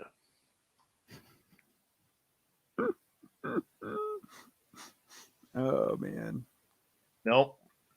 Not even interested. Not even a little bit, huh? Hi, gorgeous wagon breath. How are you? Welcome in late. I actually I grew up and live still near very near Mavericks Beach, and The hell's Mavericks Beach? Mavericks Beach is at one point was known as having some of the craziest waves in the world. You'll get 50-foot swells out there. a- and and it's brutal. Like many people have been lost, including one very famous Hawaiian surfer who came to Mavericks to surf Mavericks and was lost fast. Like, because not only are the waves crazy, but they break way, way off coast. And basically, like, in that area there's like this coral reef with this like under area that you can get rolled up into and pinned, and it's vicious. It's crazy. Like, Mavericks is like, it's like Arrakis for the surfing world, right? Like, like it's where the faithful are tested, right? And there's actually a couple really great documentaries online about Mavericks, and I didn't even know it was called Mavericks as a kid. We just knew it was like this big crazy wave place, and so we used to go out there all the time and just sit there and just watch, just watch the waves. And you honestly, you couldn't see very much because it was so far out. You couldn't really watch the competition terribly closely, but you could get close enough to certainly see the size of the waves. And everything was done by tow-in, and everything's filmed by jet ski and so forth. But grew up right close to that, and had no idea like what a unique place it was. And to us it was just normal. And I mean, like, a bunch of local kids all surfed Mavericks. And later we find out there were like famous surfers all around the world that had all sorts of awards that refused to surf Mavericks, like wouldn't do it. And here we had like 17-year-old kids doing it because that's what we grew up with. That's all I mean, I never did it, don't No. me personally, but that's just, it's what we grew up with. So like we didn't know any better. Dumb. And that's how it is. Like, everyone just gets used to what they grew up in. Big waves in great white shark infested areas. Yeah, that sounds real smart. The sharks don't like humans, Dave. Humans don't taste good. Yeah. They don't. Yeah, take that. Sharks don't want to eat. Do you know they often spit us out after they take a bite? Yeah, that's fine. You go We're right not, ahead. we're not like a a delicacy of some sort, Mm. Now bears, on the other hand, I hear bears, like human. No. No, they'll just rip you apart. That's good enough. Stop playing with your food, Carl. You are just sick. That's just, it's so wrong. It is, honestly, it's so wrong.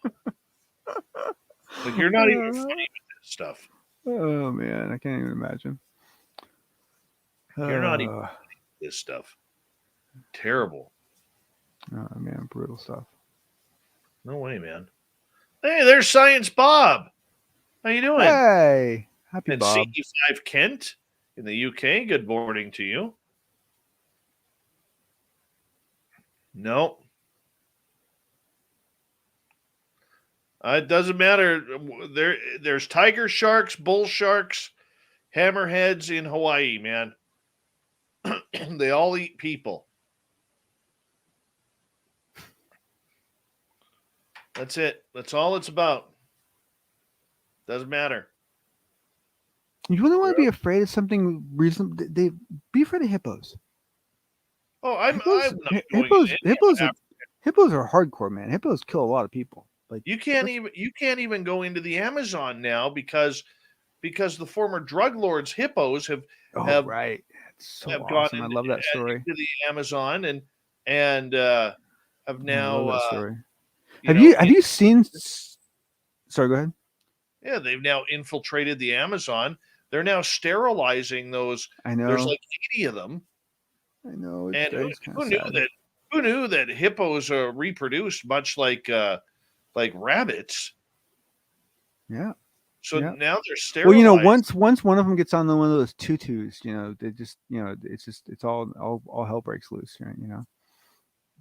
I just I don't get the fascination with hippos, but I will say that that I don't know if you've seen it, but there are some videos on YouTube of people like on boats in Chased by hippos. you know, chased by hippos, and like it is a sight to see. It It is. really is. I mean, the By swell of sorry, water. Yeah, see please.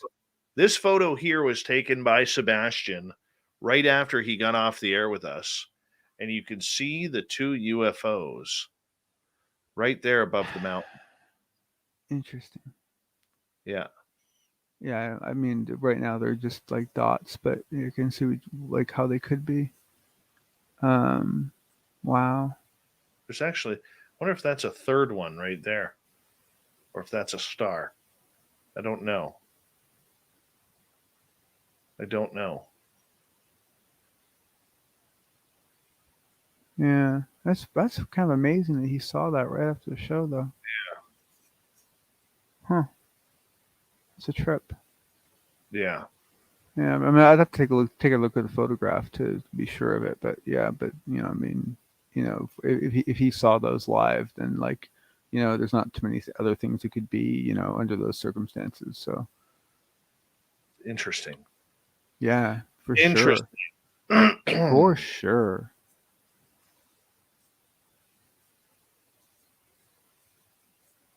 Good times, man. Good times. So Dave, considering that, like, so one thing I find interesting about, and I need to go back and listen to the interview, but you know, one thing I find interesting about the whole remote viewing topic is that, you know, like a lot of people I know, like either can't do it and really want to, or they can do it and they've used it quite a bit. You're one of the people I know who seems to know how to do it, have done it before, and are just like meh. You're like, you know, it doesn't seem to excite you. It doesn't seem to like, it doesn't seem to be something that you terribly like, you know, like, you know, like you use frequently or like really get into, or like, you know, like other people have gotten really into it. Like they teach classes and like, you know what I'm saying? Like remote view, like a lot of that remote viewing and the out of body experience stuff. Like once people start doing it, it tends to cause a very dramatic, once people have a positive result, it tends to have a very kind of dramatically positive reinforcing result on their feeling about that object, about that thing, right? And they tend to get kind of through like a bit of a pink cloud phase in a way, right? And like you're one of the people I know who seem to have every ability to do the whole out of body thing, and just like you're like meh.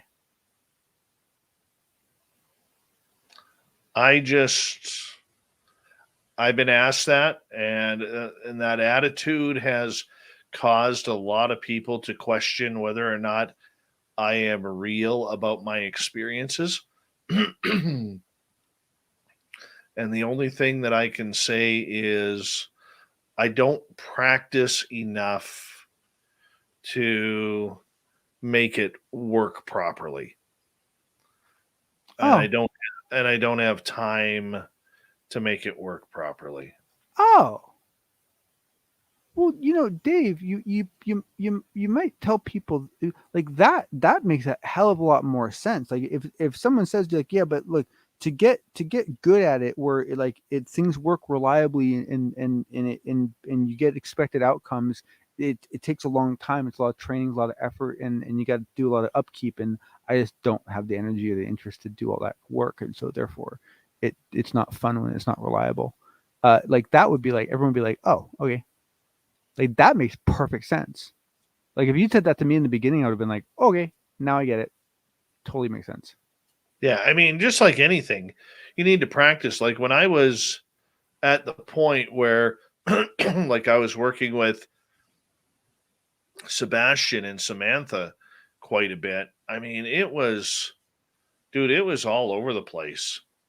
It really was all over the place. And it was just, I don't know even know how to explain it. Like, by the way, hi Bigfoot Michigan Rob, how you doing, buddy? It was just like bang, like stuff would happen just like that. And I think what you need is, like, for me, I feed off of people who are connected. So for instance, if I'm on the phone with someone who's connected, or I'm around people who are connected, it goes off. And then if you get into the whole meditative state where you're actually working together, then it shoots right through the roof. And like, I'll give you an example. I went to pick up a Christmas present, one of the stores that sells a little bit of metaphysical stuff. And there was this lady in there. She was older. And I could read her. I could just read her and know, sorry, kind of where everything was going, right? But you don't want to impede on strangers, right? Times. So I think every once in a while people like to be shook up a little bit. true. Very true. I remember one time I was at this place I was dropping off the tux that I'd rented for my brother's wedding, and like the people who work in there were all goof offs, but there was like this one very well kept, very well presented, just very dapper dude, just really on the ball, and just you could tell he was just suffering, its existence with these other goofballs and so forth. And so I was and I ran, went in, ran to him 2 or 3 times, going in there, getting fitted and everything. And finally, like, the last day I went in, we were up at the counter, and I just looked at him and I'm like, and I basically just basically explained to him, like everything I had observed about him. And like you should have seen the shock on his face. And he was like, yeah, totally. Yeah. Nope. Yep. Nope. Wow. That was, yep. You nailed it. Like, but it was cool because then after that, he was able to laugh about it and and so forth. So I think it was helpful for him.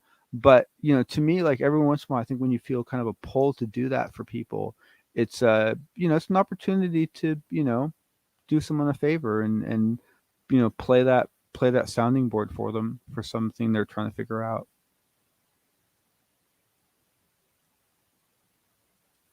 Well, it is interesting. Hi, gorgeous D Swagger. How are you? But when you're around people who are connected, it goes quite like your entire connection to the phenomena, if we could say that, goes a little haywire in a good way. It's so fascinating. Mm-hmm. That implies that there's almost a minor hitchhiker effect for heavily influenced people as well as heavily influenced locations. Could be. I wonder. I don't know. I don't understand it enough. Yeah. That's the tough part. I mean, I just don't understand it enough. Yeah. And I'm not even sure how to understand it enough.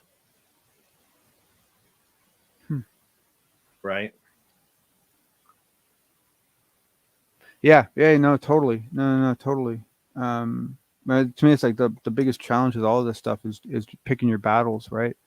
Because you can only go deep in so many places. I fully agree with you.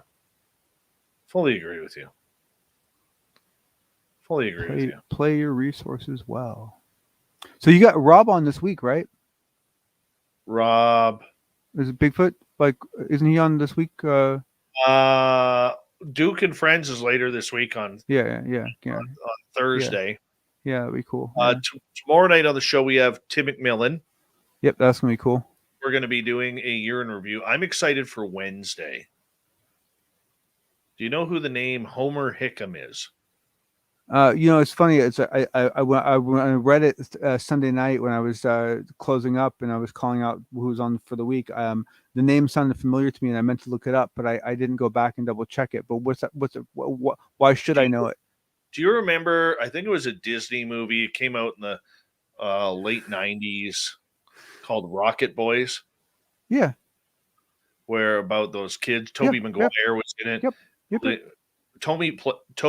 Toby Maguire played Homer Hickam. Oh, that's what I know. This is the Rocket. Okay, this is Rocket okay. Yeah, okay. Now I know who you're talking about. Oh, Far Out. He's supposed to be a great interview.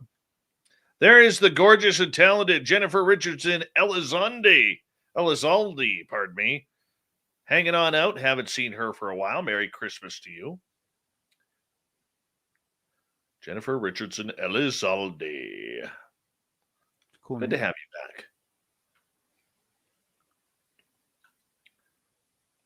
back. Oh, man.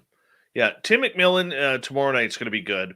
We're going to do a year in review of the UFO world and, of 2021 and everything. So it's going to be an interesting show. And that one's going to go by really, really fast. Try to get him to come up with a hard opinion on what he thinks of the Navy patents. Well, we're going to go over a lot of stuff. We really are. Man, like his group and some of these others have really, brought a lot of good content and a lot of really good points of view to this topic and really brought a lot of maturity and professionalism to the topic that I think we've all really benefited from a lot more than we probably realize. Mm-hmm. I hear you, my friend. It is that time for me to say goodnight to you and goodnight to everybody else. Spooky Morales, time to warm up the trumpets. We're going to get to you here in a moment. Once again, tomorrow night on the show, Tim McMillan is here. Strong night review of 2021, the year of the UFO. It's going to be awesome. 9 p.m. Pacific, midnight Eastern. I want to say a big thank you to John, Guillermo, Linda, Wreaking Havoc, Dry Toast, Anthony, Arden, and Thomas for the awesome super chats. It's such a good way to support what we do on this show on a nightly basis. So thank you so much for your dedication to us. Thank you to all the veterans out there who tune us in on a nightly basis. We love you. And you always have a safe home here on Spaced Out Radio. So thank you very much. And a big thank you to all our regulars who are tuning us in. We really do appreciate you guys being here each and every night. You make it worth it. You really do. It's so much fun. Yep. Just keeps growing, John. It just keeps growing. It's amazing. Yep. Good folks. Don't forget, if you aren't following us on our social media platforms, we are on TikTok, Twitter, Facebook, Instagram. Make sure you hit us up on all of those and give us a follow. We'd greatly appreciate it. And we're going into the solstice today. It's the longest day of the year today. You know what I like about it? It means that every day after this, it's about to get warmer.